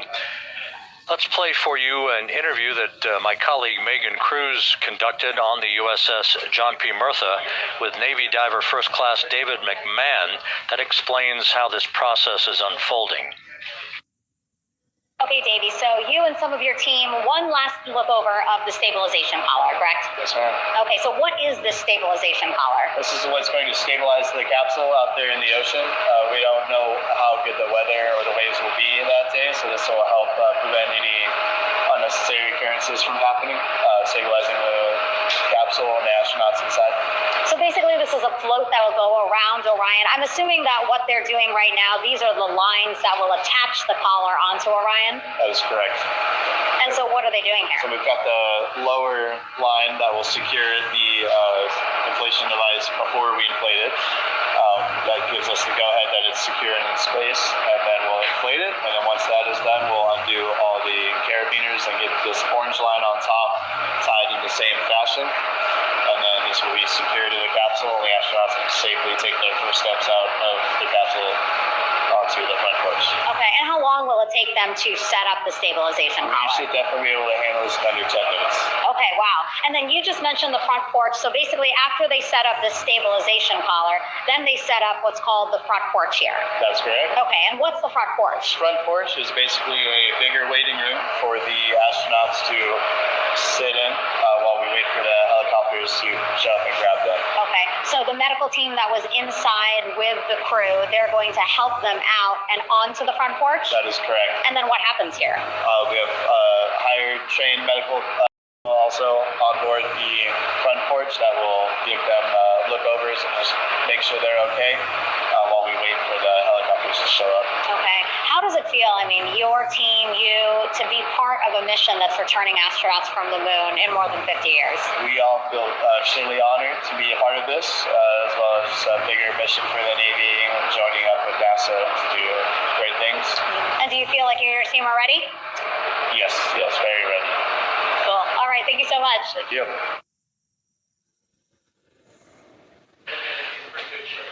Once again, the recovery operations are continuing out in the Pacific. We shortly should see that life raft, the front porch, erected alongside the side hatch of the vehicle.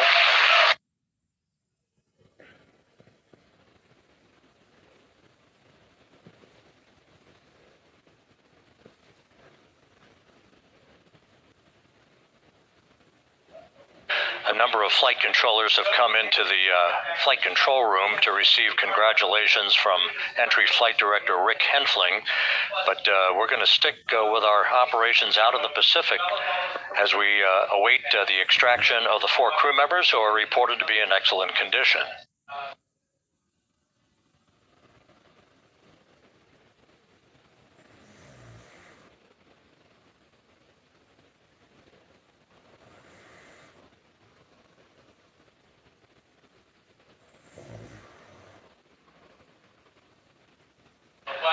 Again, while we stand by for that front porch to be erected alongside of the side hatch of the vehicle, let's go back to the USS John P. Murtha and Megan Cruz. Megan?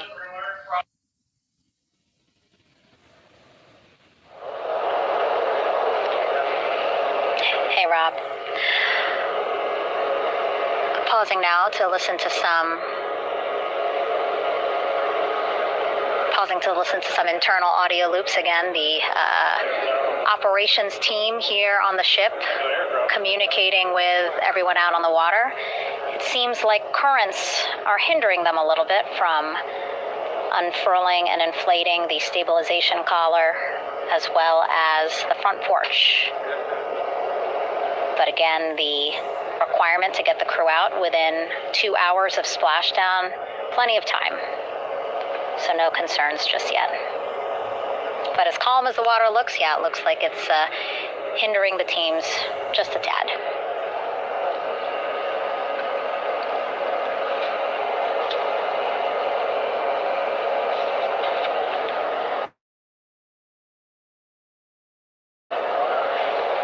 can see in some of our shots that side hatch still open.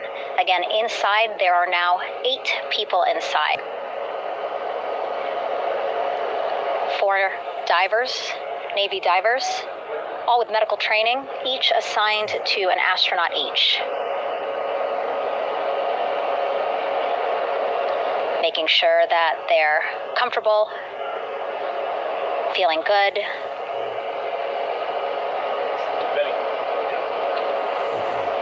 As you've heard us say in the broadcast, they expect a little bit of discomfort. Again, these astronauts just traveled back to Earth at 25,000 miles an hour, a nearly 695,000 mile journey around the moon.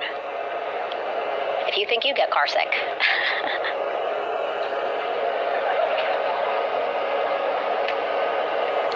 Again, 6 boats out there, lots of gear with them, just in case, right? As we said, the crew reported feeling great, but again, all those folks out there in case they weren't, right? NASA is all about making sure we think about every situation that can happen, and so of course wanted to be ready in case any of our astronauts needed more medical attention while out there in the water.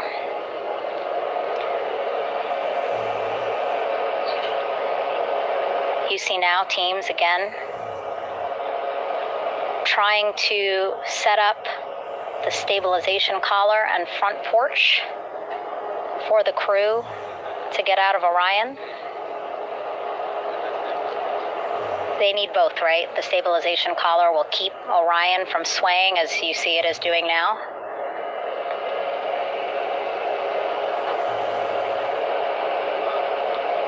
And then they will connect the front porch to the stabilization collar so that the crew can take 2 steps and they will be in the front porch.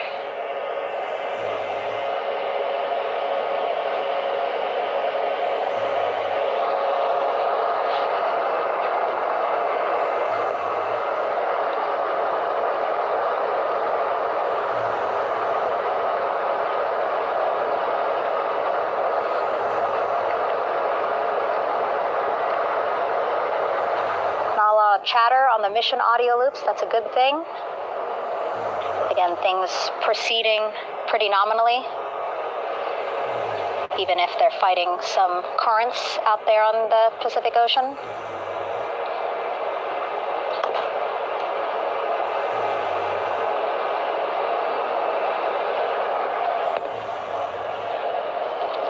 Again, the goal, setting up the stabilization collar and the front porch so that the crew can rest comfortably in the front porch, get placed into harnesses so that 2 helicopters can lift them off the front porch and onto the USS John Murtha here.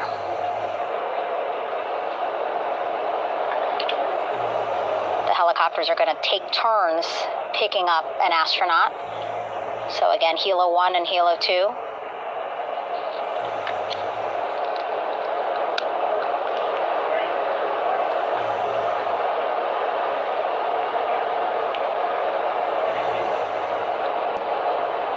Okay, and the recovery team here on the ship just got a report from the undersea medical officer who is inside the capsule with the crew.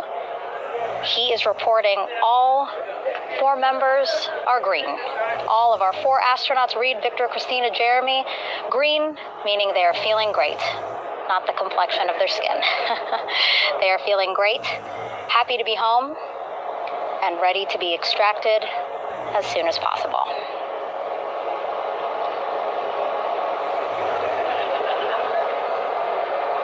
And so, as I was saying, we have 2 helicopters circling the activity you're seeing on the water right now.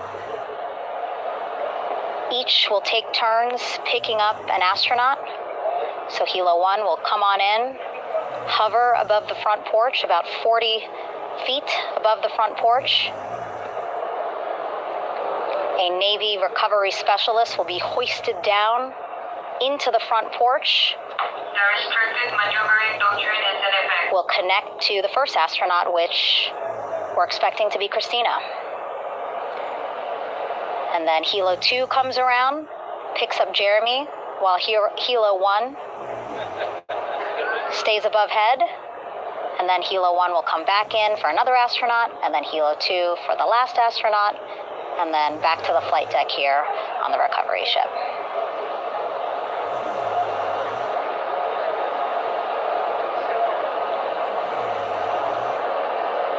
I was talking to Assistant Artemis Recovery Director Paul Sierpinski. He said helos are a much quicker, safer way to get on board. They did actually consider boats, but then if you think about it, longer time, the crew would have to move through more of the ship. This way the helos will give a more direct, quicker route to the medical bay for our 4 astronauts.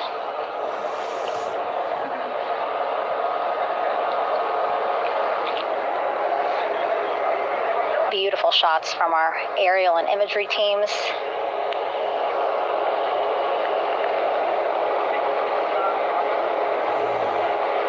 Clouds have dissipated for a clear view from the bow of the recovery ship here.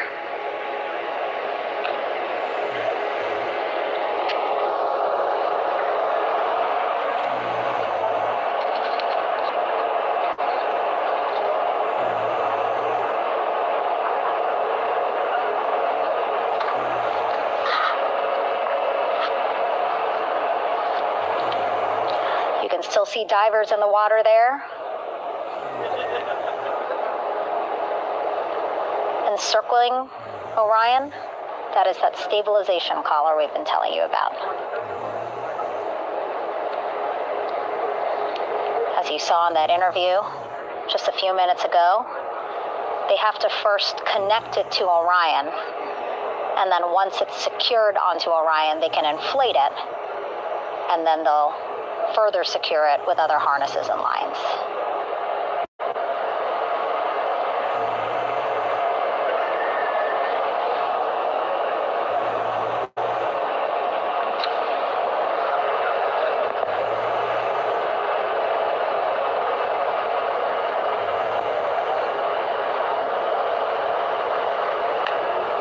About an hour and 10 minutes since splashdown in the Pacific Ocean here.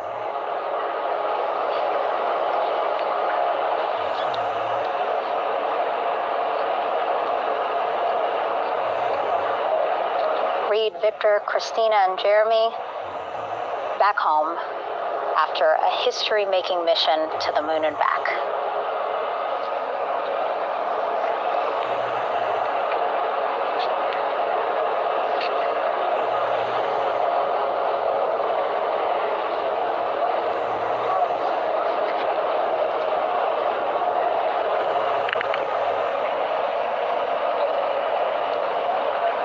If you missed what we said just a couple of minutes ago, the undersea medical officer inside with the crew in Orion, reporting all 4 crew members feeling great.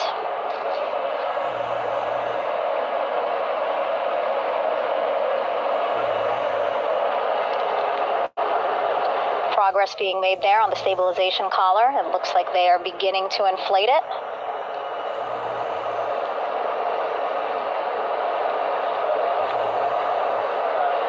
Looks like they're starting to unfold the front porch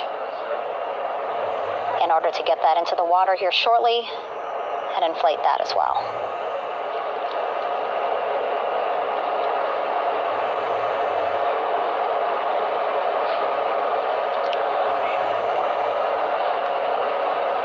Again, more than 40 people out in the water right now. And those Navy and NASA personnel have been in the water for now about 4 hours.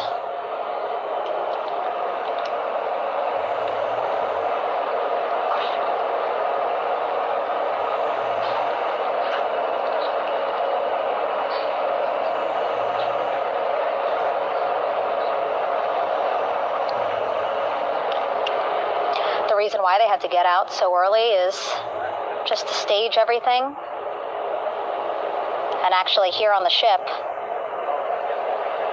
when there are flight operations happening, you can't have anything else, right? Just because the flight deck can be a dangerous place, so they just want to focus on planes coming and going from the ship, so that's why they wanted to get the boats in the water to make sure that they have all the time they needed for the flight ops. And then the same crew here out in the water, they will stay out in the water for a number of hours after we recover the crew and get them back on the ship, because then they have to recover Orion.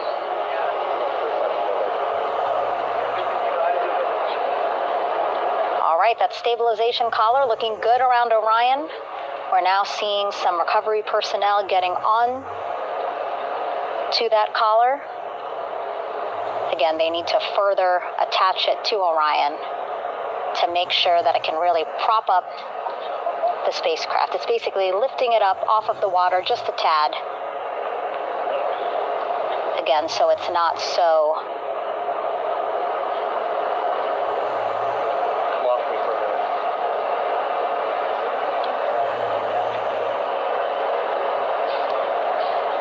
so it doesn't sway so much in the water there.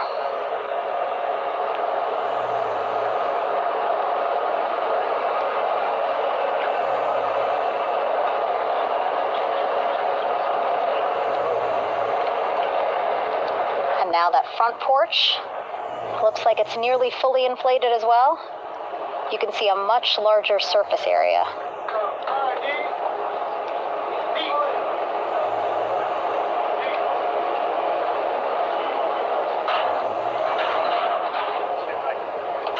So once the crew get out of Orion, they can stretch their legs a little bit on this front porch, get some fresh air.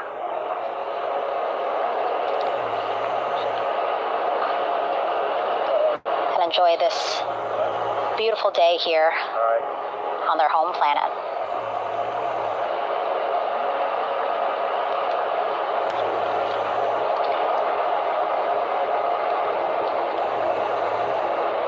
Appears teams now are about to connect the front porch to the stabilization collar.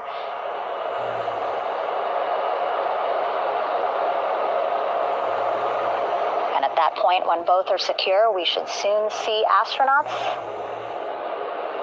come out of Orion.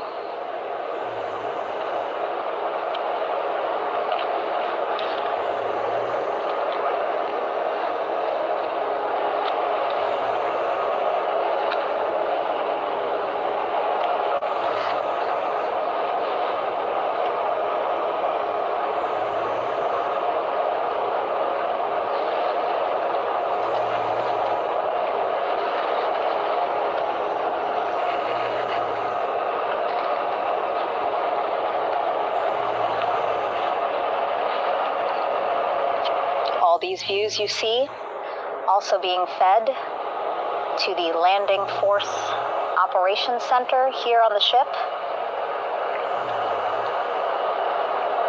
Of course, it is very important for our recovery teams leading the mission to have all the views that you're seeing as well. Again, listening to their communication loop here on the ship. Very quiet, which is a good thing. It means things are going pretty nominally, meaning as expected.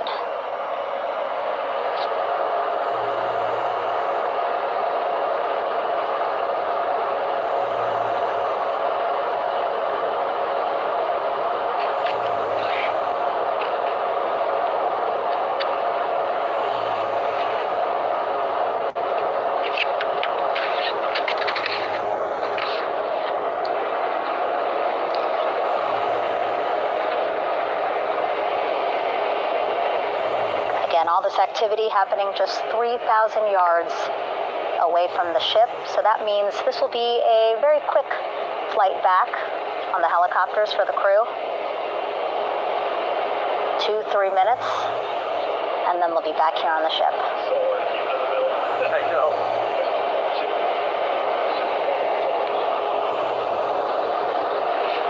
Okay, saw a thumbs up from one of the personnel on the front porch. it looks like they are now getting ready to deploy what they call the Air Rescue Vest, ARV. And so this is the harness that each crew member will get into in order to be hoisted into the helicopters. Again, those helicopters hovering just about 40 feet above the front porch when they're ready to pick up each crew member.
Mission Control Houston.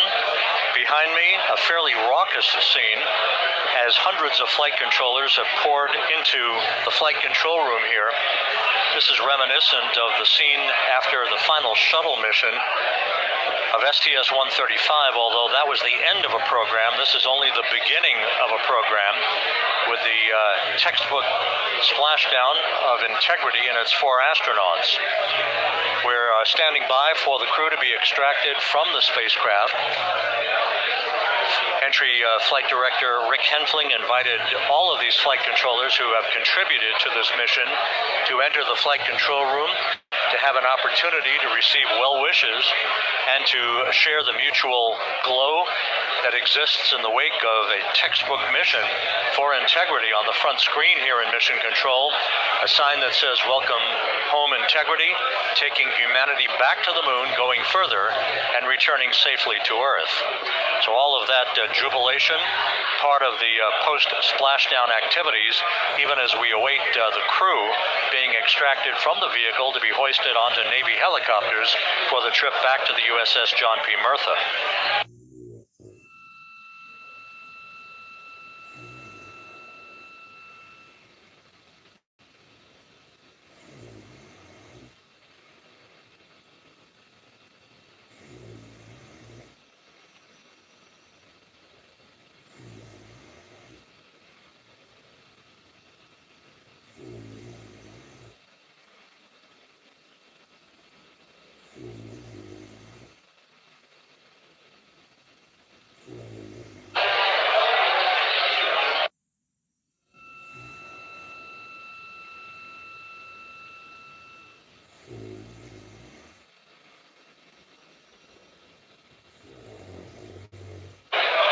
Once again here in Mission Control, this view of the Artemis Flight Control Room, known as the White Flight Control Room. This is the old shuttle flight control room, and now is the home of Artemis missions to the moon and beyond.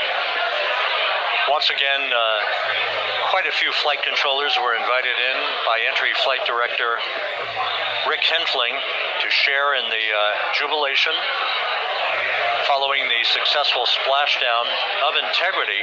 That splashdown occurring an hour and 22 minutes ago, as we stand by for the completion of the extraction of the crew, and ultimately they're hoisting onto Navy helicopters for a short flight back to the USS John P. Murtha. Splashdown occurred at 7:07 and 27 seconds p.m. Central Time. I had an opportunity to talk to the head of Flight Dynamics, Jeff Birch, a moment or two ago.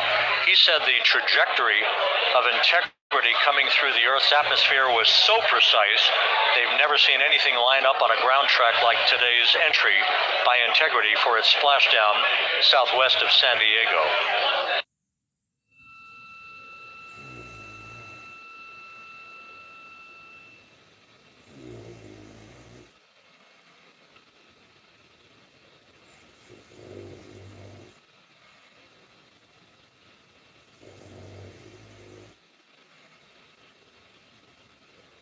And the initial, you can hear it.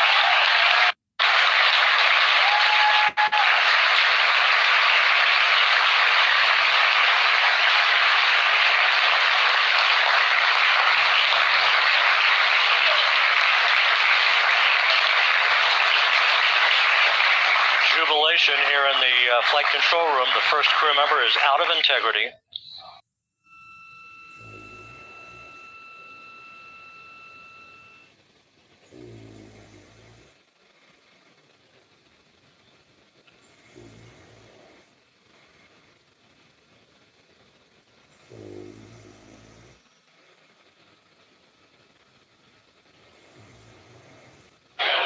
We are expecting the other crew members momentarily to be extracted.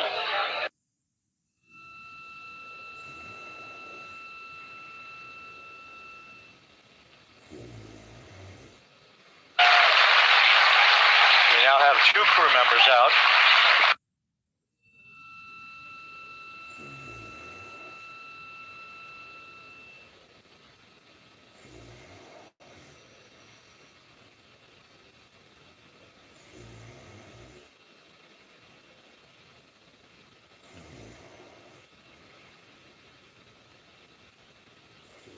Two crew members out, 2 to go.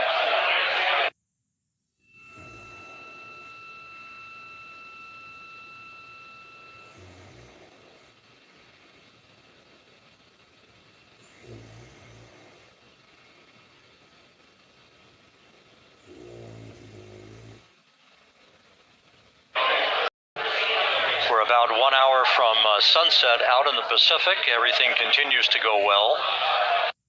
Integrity's systems function perfectly during its entry back to Earth. And Reed Wiseman, the commander who will be last out of the vehicle, reported that all the crew members were feeling very well.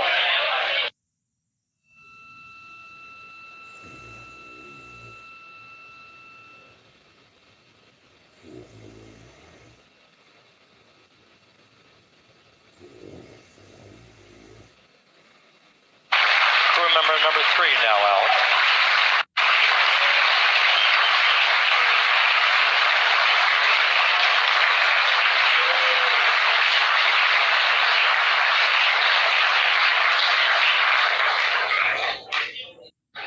And now standing by for the commander, Reed Wiseman, who will be last out of his ship. Bobbing in the Pacific under almost ideal conditions, Integrity spanned 694,000 miles during its journey from launch to splashdown.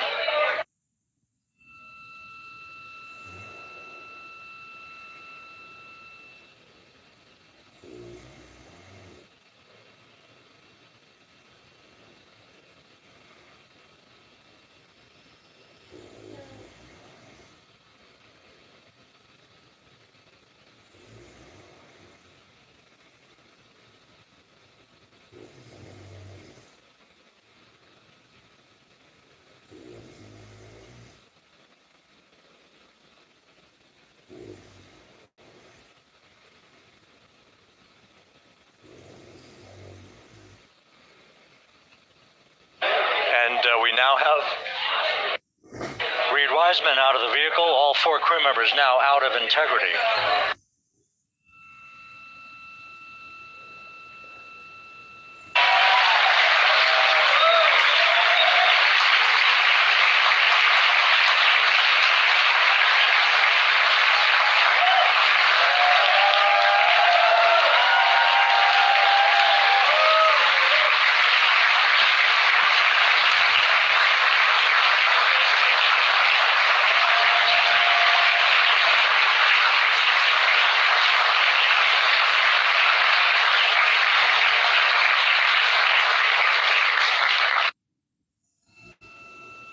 once again, all 4 crew members now on the front porch. And the procedure to begin hoisting them up to these 2 Navy helicopters hovering overhead will begin shortly.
This is Mission Control Houston. The mission is over, but the melody lingers on as jubilation continues here in the flight control room.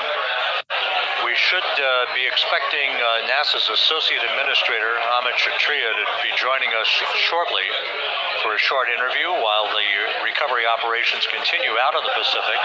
So we'll stand by for that. And then we'll turn it back over to Megan Cruz aboard the USS John P. Murtha.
This is Mission Control Houston here in the Artemis flight control room. A number of flight controllers basking in the glory of the successful end of this mission that carried 4 astronauts around the moon on a lunar flyby and the first test flight of Orion with crew members on board.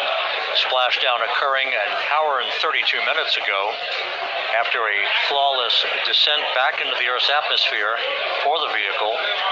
Its 4 crew members in good shape, simply enjoying their time right now on the front porch, as it were, the inflatable raft alongside of their Integrity spacecraft.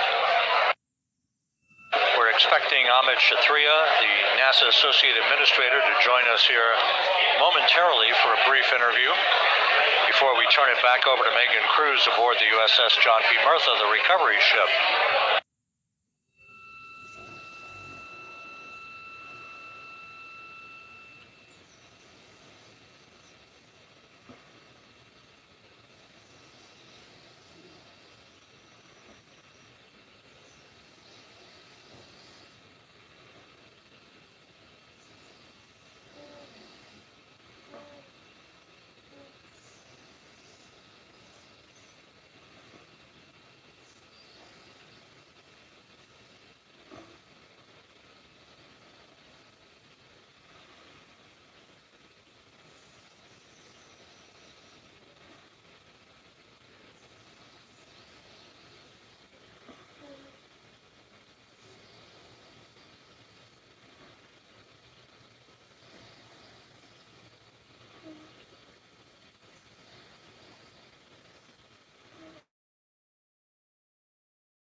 This is Mission Control Houston. We're about an hour and 34 minutes since the textbook splashdown of integrity in the Pacific to bring home our astronauts. And with us now is Amit Kshatriya, the NASA Associate Administrator. Amit, a little bit of history made tonight, a little bit of history made over the past few weeks. Your thoughts as this team here basks in the glow of what they just accomplished. Yeah, Rob, we're here in the control center, and it's kind of overrun with jubilant folks in the Mission Control Houston, as well as engineering, and folks that just want to be here, part of it, as we watch our crew get extracted from the vehicle. And my thought is always about these teams, the team that's in the water right now pulling the crew out, the team here in Houston that worked so hard over the last 10 days, no sleep to get this done. We still have some work to do to get the crew to the med bay here on the ship. They all look great coming out, so hopefully that won't be too long. I think we saw the administrator on the boat too, giving his thanks to the Navy team on the Mirtha, which they're just an incredible group of sailors. I was able to visit with them a couple weeks ago. And then if you pull it all the way back to the workers and the folks that joined the rocket at Michoud, that made the heat shield tiles that held together tonight, that stacked the vehicle in Florida, that integrated the vehicle in Denver, that fired the engines in Stennis, that fired the boosters in Promontory. I mean, this is the entire team, coming together and being tested by the environment that this machine went through, and they did it right. The work was good. They did it right. You've said in a number of briefings, of course, and in other forums that this is just the first step. The cadence has to step up, as the administrator has indicated. Now, it's a little early for the full report card on how integrity did, but did this mission ultimately, from your eyes' view, exceed expectations? It absolutely did. I mean, I was waiting to talk about this until we were in the water, and I think we still have, again, work to do to bring it in and really kind of go through it bolt by bolt and see what we learned. But I mean, so far, given what we learned during the mission and given how we performed on ascent, on entry, I always think about energy in terms of the states that you worry about the most. And every time we put these machines through these incredibly energetic states, they came through. So I'm fairly confident that we made a big step tonight to get us on the path towards the surface. I think the path to the surface is open now. We do have to do all the work, and we'll make sure we talk about that as cleanly as we can. We learned a few things during the mission, but I have to tell you, this was an incredible test of an incredible machine. From an American psyche standpoint, the Empire State Building was lit up red, white, and blue tonight. Our coverage was seen on baseball stadiums around the major leagues. How captivating was this experience for the American people, for the world, in fact, as we returned to the moon? I have not been able to watch a lot of the coverage as we've progressed through the mission. I will tell you, just from my witness in Florida before launch, and then seeing the people's faces here, and then reading where I can about how things are going. I think this has been a gift to the world from NASA. NASA has given the world a gift, proving to folks all over the place, especially young people, and that to me is what this is really about. Young people, when they see what we can do when we work together, when we have teams that collaborate, that it doesn't matter how hard the problems are, we can solve them. I'm hopeful that Artemis 2, as folks witness what we were able to do with this incredible crew, this incredible team that we've birthed into the world, scientists and engineers and artists that have been inspired by this. And even if they don't come work in the program, which separately they should come work in the program, because Lord knows we need the help, but even if they don't want to come work in the program, hopefully they grow up to recognize they can do amazing things when they work together and contribute to society and be good citizens and really change the way, the challenges that are coming in the world are overcomable if we work together like this. And one final question. Flying to the moon, we did it. We've done it again this past week and a half or so. But the engineering that went behind the design of this mission and the precision, the pinpoint precision of this vehicle entering that entry corridor, it's almost mind-boggling. Yeah, it is incredible when you think about the energies involved and the uncertainties involved. That when we inserted the vehicle into orbit, it was 99.2% down the middle. When we dropped the vehicle right on top of the fleet here, our guys knew exactly where to go, but the guidance was perfect. And it's interesting. I've got this question a lot over the last few weeks about, we did this before 53 years ago, and that I think, it is a reasonable thing to contemplate, like what's gone on since then. And what I'd tell you is, when we did Apollo, which again, the more we learn about what they did, the more magical it seems what they were able to accomplish given the technology and the learnings that they had. But when we did Apollo, the architects of Apollo, Gilbert, Seaman, von Braun, Mueller, what they really, really wanted to do, as they were contemplating what it meant to expand our range of action to the lunar surface, what they wanted to do was learn how to live and work in space for a long time. They wanted to do that first before they were confident they could expand their range of action to the moon. Now, of course, the politics of the time and the mission at the time was different, and so they had to go straight to the moon and bring people home. And then after that, the program kind of lost its momentum.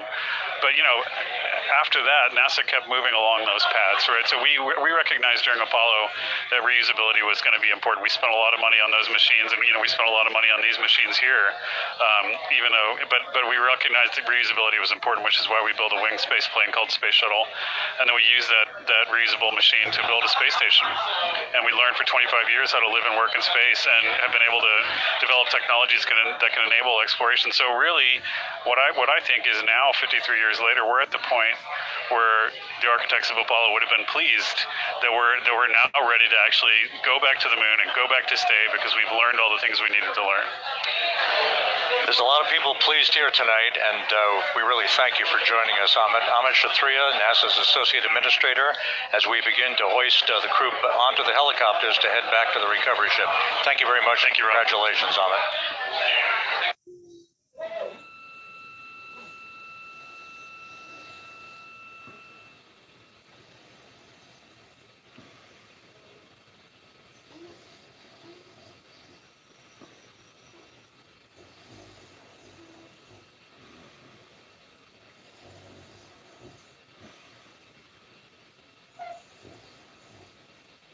This is Mission Control Houston, with the crew members now beginning to be hoisted aboard the Navy helicopters. Let's go to Megan Cruz aboard the USS John P. Murtha, who will take it from here.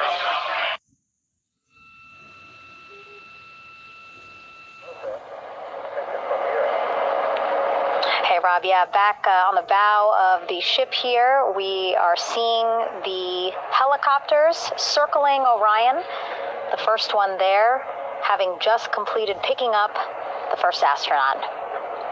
Helo 2 now, hovering just 40 feet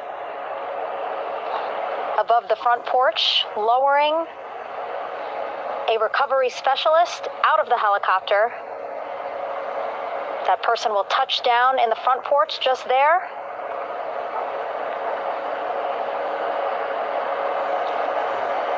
Crew members already outfitted with a harness that will allow them to quickly attach to the hoisting device.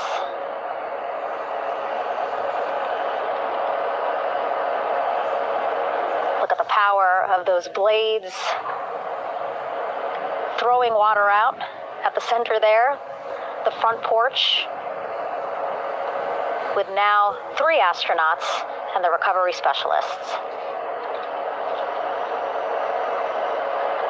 Again, crews already outfitted with a harness vest.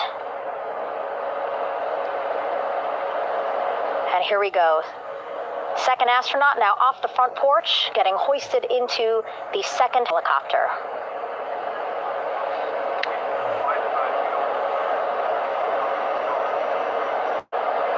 That helicopter will now hover just a distance away to give room for the first helicopter to come back and pick up the third astronaut.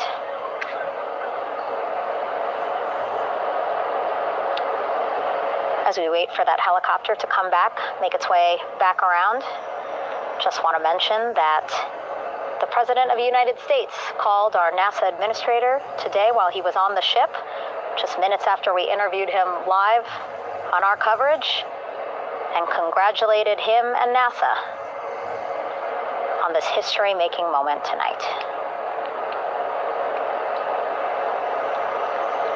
Helicopter 1 again hovering 40 feet over the front porch. We will soon see another recovery specialist getting lowered onto the front porch. Wow, imagine sitting on that front porch, the wind, the water. But again, the recovery team determined that a helicopter flight back to the ship here would be safer, faster, and more comfortable for our crew who just completed a 10-day mission around the moon. Third astronaut in the air, getting hoisted quickly back into the first helicopter now.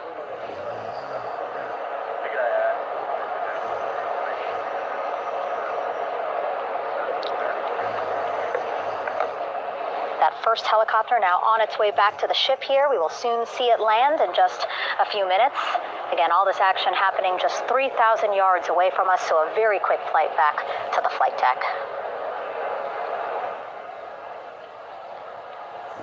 And now the only person left on the front porch, Commander Reed Wiseman. That second helicopter now making its way back over to the front porch.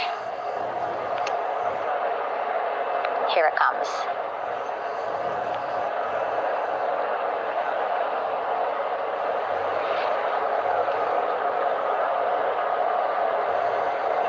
Making its final approach here.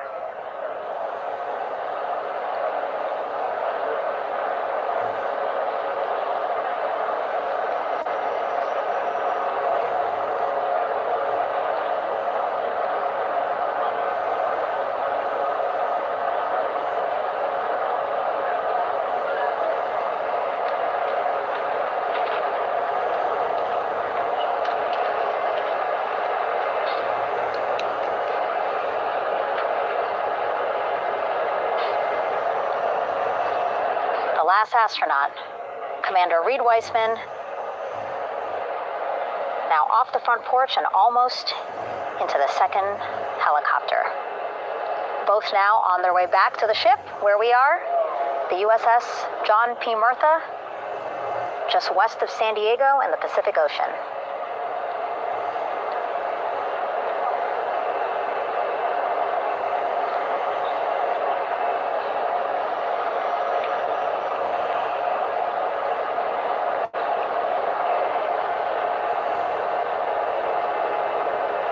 Exciting to see our 4 crew members minutes away from landing on the flight deck here on the recovery ship.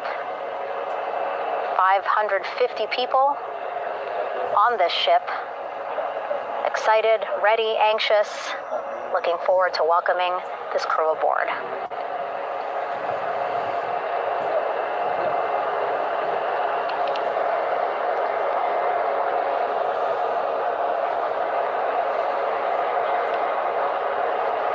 Watching them now with our own eyes. Close to the ship here. Hearing them begin to hover on the flight deck, which is just across from us, here on the bow.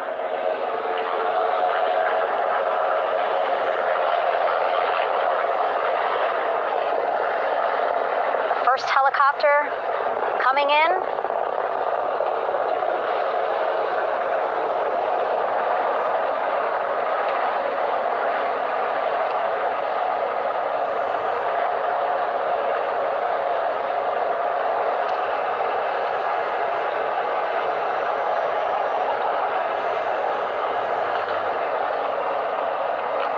Wheels down.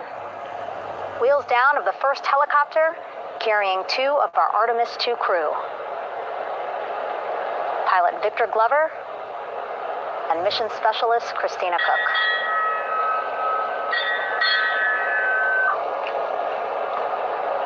Kilo 1 on deck reported on the recovery loop. Again, the mission audio loops that the recovery team are using here to communicate with one another. And an announcement just made on the ship, integrity incoming.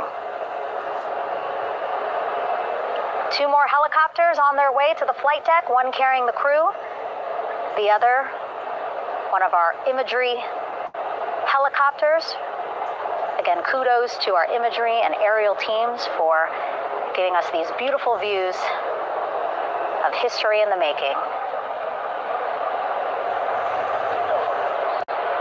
Set amid a gorgeous, soon-to-be sunset here in the Pacific Ocean.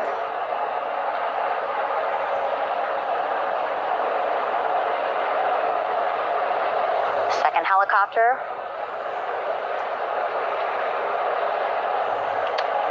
making its approach of the flight deck.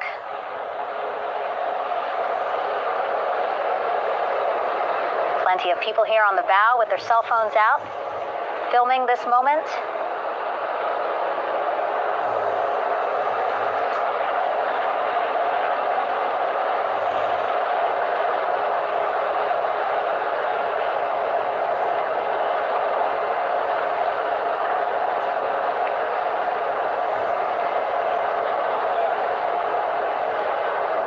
Impressive flying here by the Navy as we are seconds away from wheels down. And there you go. We now have all 4 Artemis II crew members on the USS John P. Murtha.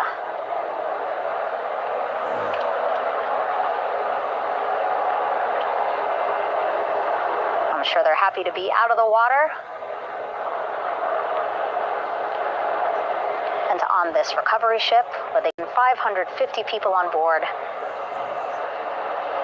ready to welcome them home. But first, as we've been saying throughout the broadcast, just making sure the crew feel good. We reported that they were feeling good when they were in Orion, but those were just initial, quick, verbal assessments of how they're feeling. Their destination tonight, the medical bay here on the ship, right after we power down the helicopters here.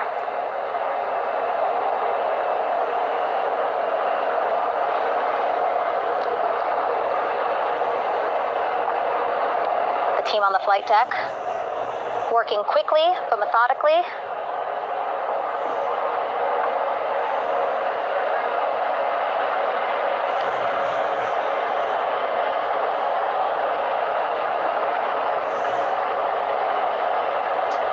Waiting for just one more helicopter to touch down.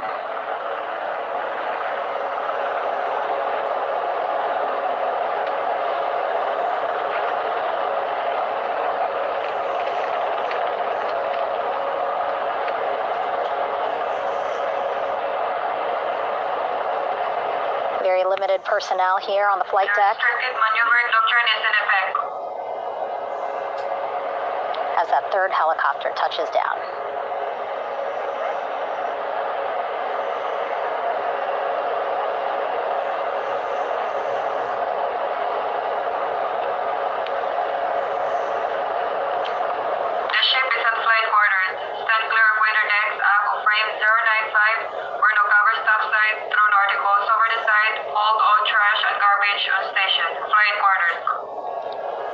While just a few folks on the flight deck itself, there are plenty more on some upper decks. I see in some of our views a very packed crowd overhead. Announcements being made over the ship's loudspeaker system, reminding folks to stay clear of operational areas like the flight deck, so that teams can work quickly to get the crew off of the helicopters and into the medical bay.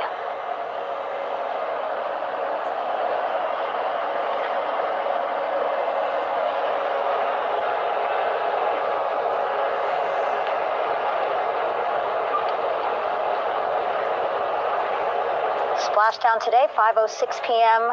Pacific time. We are within 2 hours of that splashdown time, and already we have all 4 crew members on the flight deck of the USS John P. Murtha.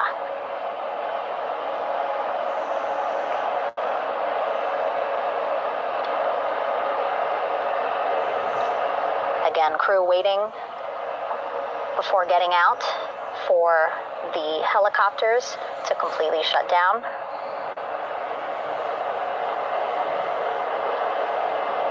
Safety, of course, very important to NASA and the U.S. military.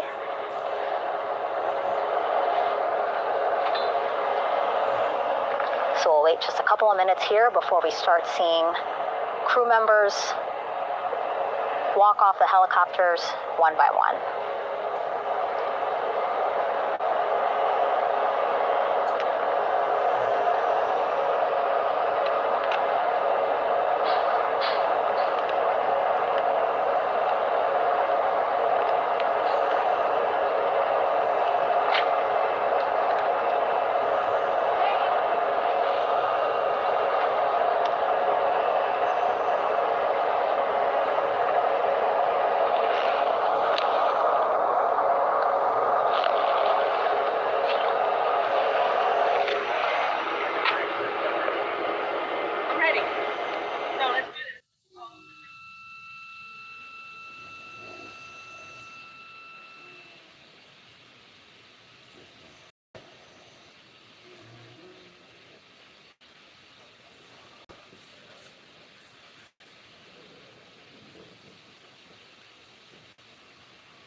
All right, and now here we see pilot Victor Glover and mission specialist Christina Cook sitting on the edge of one of the helicopters, looking in great spirits. That familiar smile and laugh from Victor, I can see it from here. Christina, I'm sure, feeling the same way, just blocked a little bit by our camera here, but we'll see her here shortly. A photographer taking their pictures. Victor saluting folks on the flight deck. They look like they're in great spirits. Happy to be home, I'm sure.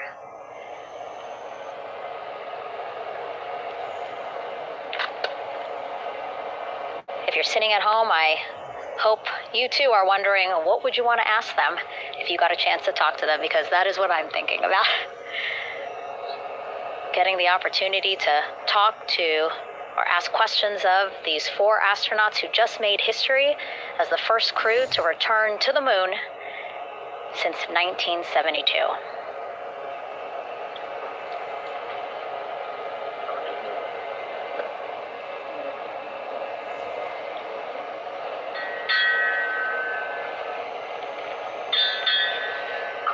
Oh, there we see Christina there, also smiling, finally peering out, waving at the cameras. Hello to you too, Christina, yes. Welcome back. Welcome, welcome home. A loudspeaker announcement on the ship saying, "Welcome home, Integrity."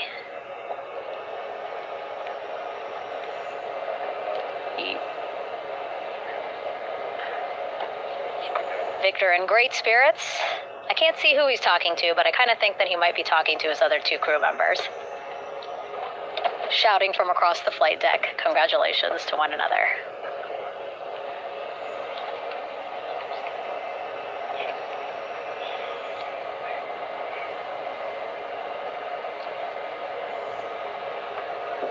And so now we see some Navy personnel walking up to the helicopter. This is again the first helicopter carrying pilot Victor Glover and mission specialist Christina Cook.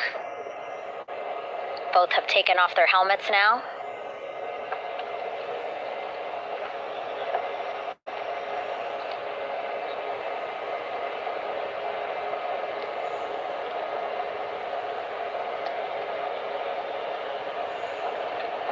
Some pictures, video to catalog this historic moment. A beautiful sunset just behind them here in the Pacific Ocean. Golden hour. These pictures will be beautiful.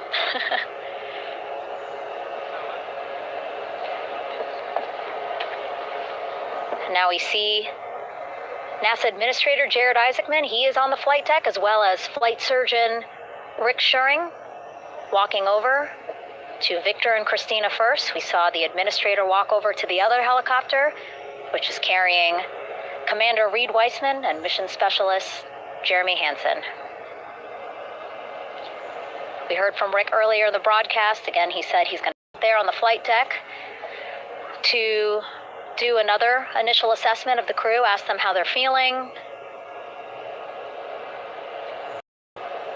anything bothering them. But again, from what I'm seeing, they look like they're in great spirits and feeling pretty good for folks who just traveled 695,000 miles from Florida to the moon and now here to the Pacific Ocean.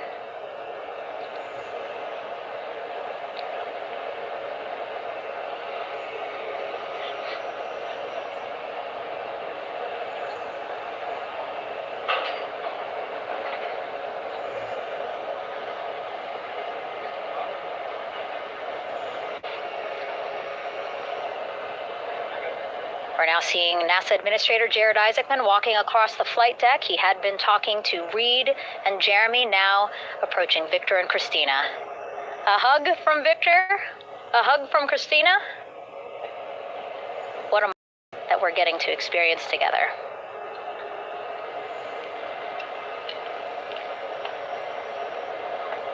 I'm sure congratulatory words. You know, we got to speak to the administrator live on this broadcast as well, and he said the kid in him right now, giddy, absolutely giddy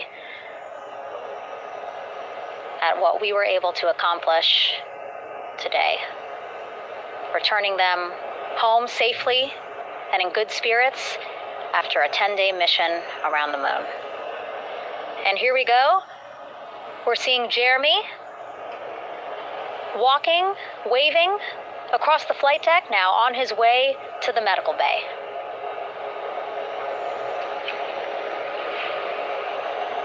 It's a short walk,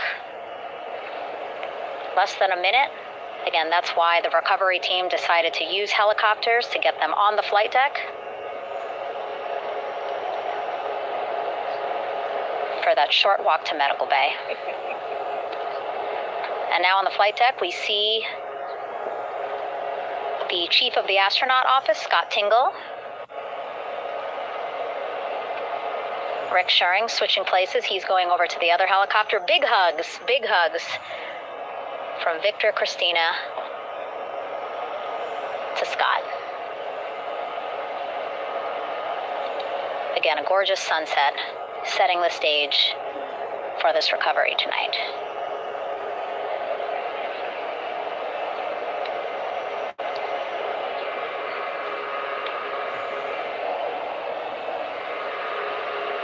All right, and now here we are, Christina,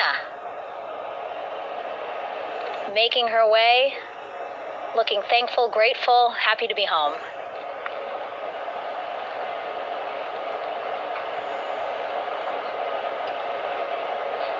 You can see she's looking up. Again, lots of people, just a few levels up off the flight deck,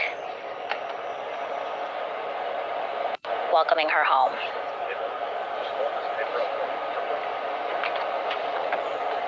Scott holding the door like a gentleman, but back on his way to the other crew still on the flight deck.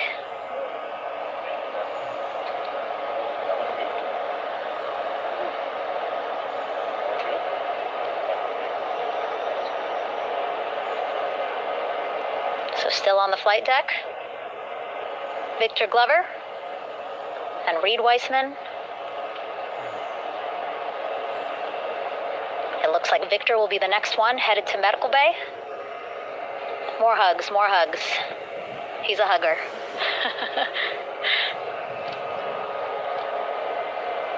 Victor looking good as he walks across the flight deck. NASA administrator applauding. Victor applauding for all the folks on the ship with him who played a role in their safe return today.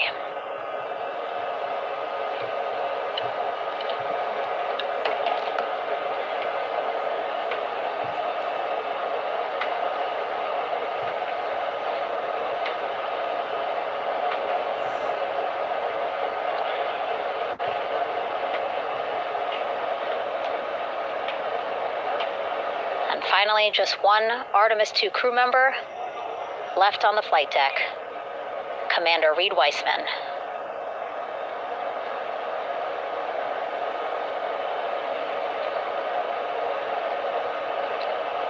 Applause from the group there on the flight deck, I'm sure, as well as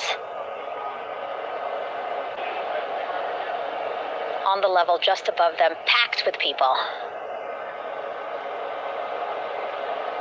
Reed looking good as he takes his steps towards the medical bay.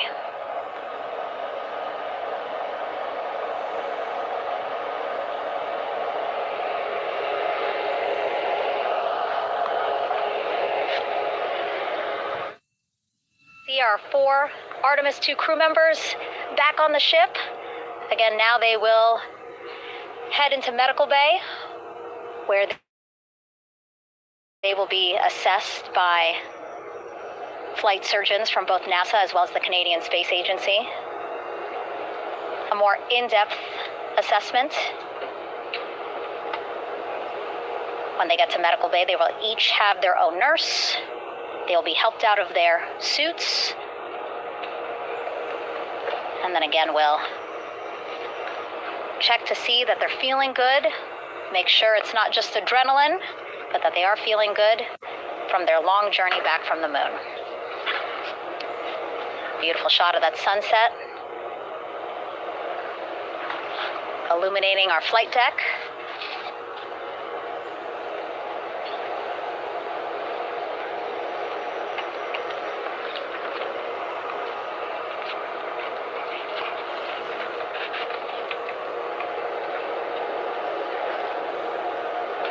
All right, and now with our astronauts safely on board, I want to welcome on Artemis Recovery Director Lily Villarreal. Lily, I don't know how you must be feeling right now. Ecstatic? I'm relieved? so ecstatic, relieved. Of course, we still have to bring the capsule into the well deck of the ship, but this is a major milestone to have the crew here on the ship and in medbay. You know, our team has been preparing and working really hard, and I'm just so proud of them all. Everything went very well, just as planned. Our teammates in Houston, the flight control team, was just amazing. We were able to have great conversations and communications about everything. And I don't know what else to say. I'm just so excited. It's such a wonderful feeling to get to this point. Again, we still have to get the capsule, but this is huge for all of us in landing recovery. And I couldn't do this without my team, and of course the full support of the U.S. military. There's going to be lots of high fives when we get the capsule back in, and I'm so happy that the crew's doing well, Ryan's doing well, and thank you for for everybody watching. Yeah, it was great to watch the crew come back to the ship with you. How were you feeling when you were seeing them looking so happy to be home and feeling really good? The funny thing is that we had video of them from inside the Orion vehicle. They were like that from the beginning. When we opened the hatch, they were already out of their seats, having a good time, waiting for us to open the hatch. And they opened the hatch, and of course we did the first medical assessment. Everybody was doing very well, and they were just having such a great time with the medical team that was inside the capsule. I think they were all taking selfies with the phones that they have, probably talking about what they saw, and it was just smiles all around. They were having such a great time. And then we put them on the front porch when we were ready to put them them on the front porch, and again, you could see they were just so ecstatic to be home and talking to everybody. So we were very happy to see all of that in the control room of the LFOC.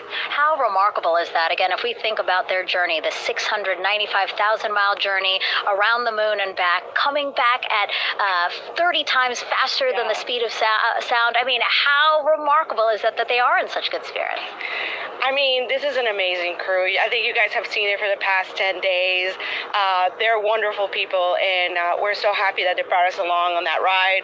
And I can't wait to see all the additional videos and pictures that they have that, you know, we'll get a hold of now that they're back on the ground. And I can't wait to hear how, you know, a little more than what we saw on the press briefings from the crew about what they saw. It's just fantastic. You know, some of my favorite people around this 10 days was the science team and how excited they were. And so this is exactly how we feel in the landing recovery team when the science team went, oh my goodness, when they heard all the discussions about the moon. This is exactly how we feel now in the landing recovery team. We're so ecstatic. Yeah. Again, we have to recover the capsule. I want to make sure we don't forget about our Orion. Lily's all about business. She's thinking about what's next. But yeah, speaking of these 10 days, I mean, we have been along for the journey with them, live with them 24/7 for 10 days, and just really seeing the engagement that we've gotten from around the world. What do you hope people take away from this mission? I think that's fantastic. So, you know, my story was that I went to the Kennedy Space Center. I was born in Colombia. I was 10 years old when we moved to the United States, but when I was 7, my family took me to the visitor center, and that's when I learned about Apollo. And we went to the moon, and I learned about astronauts, and that story was what really fueled me to want to do STEM and want to be an astronaut. And I think that this Artemis program is going to do exactly what what girls, you know, my age back then is 7, young people right now, girls and even like young men, obviously. But we want to empower people to know that you can do this, right? If you want to come and work for NASA, if I did it, can do it. And Artemis program is just going to inspire everybody, and I'm so happy about that. Yeah. Like Apollo inspired me. Thank you so much, Lily. Really appreciate you being here. As you said, still a lot of work to do. 5 to 6 more hours to recover Orion that's still out in the water. So I'll let you get back to it. But you had beautiful words to say again. We hope that this inspires people. We hope that you come and join us at NASA and accomplish great things with us in the future. Back to you, Rob. Thank you, Megan, and safe sailing out there in the Pacific. Here in Mission Control, it is now all quiet.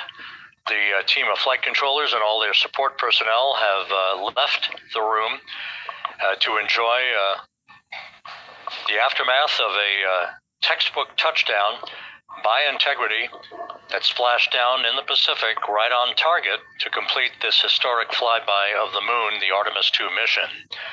With that, we'll wrap up our coverage for the night and point you to a post-Splashdown news conference in 15 minutes at 9:35 p.m. Central Time, 10:35 p.m. Eastern Time, where managers will discuss the return of the Integrity spacecraft and the completion of the Artemis II mission.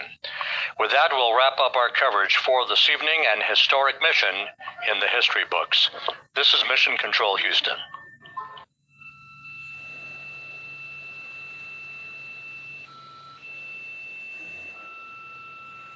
Main chute deploy. And we have 3 good main chutes. Window. Houston Integrity, splashdown, sending post-landing command now. Splashdown confirmed. Copy Splashdown, waiting on VLDR. Splashdown confirmed at 7:07 p.m. Central Time, 5:07 p.m. Pacific Time.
Vrolijk van buiten, duister van binnen. Stream de docuserie Snoepjes.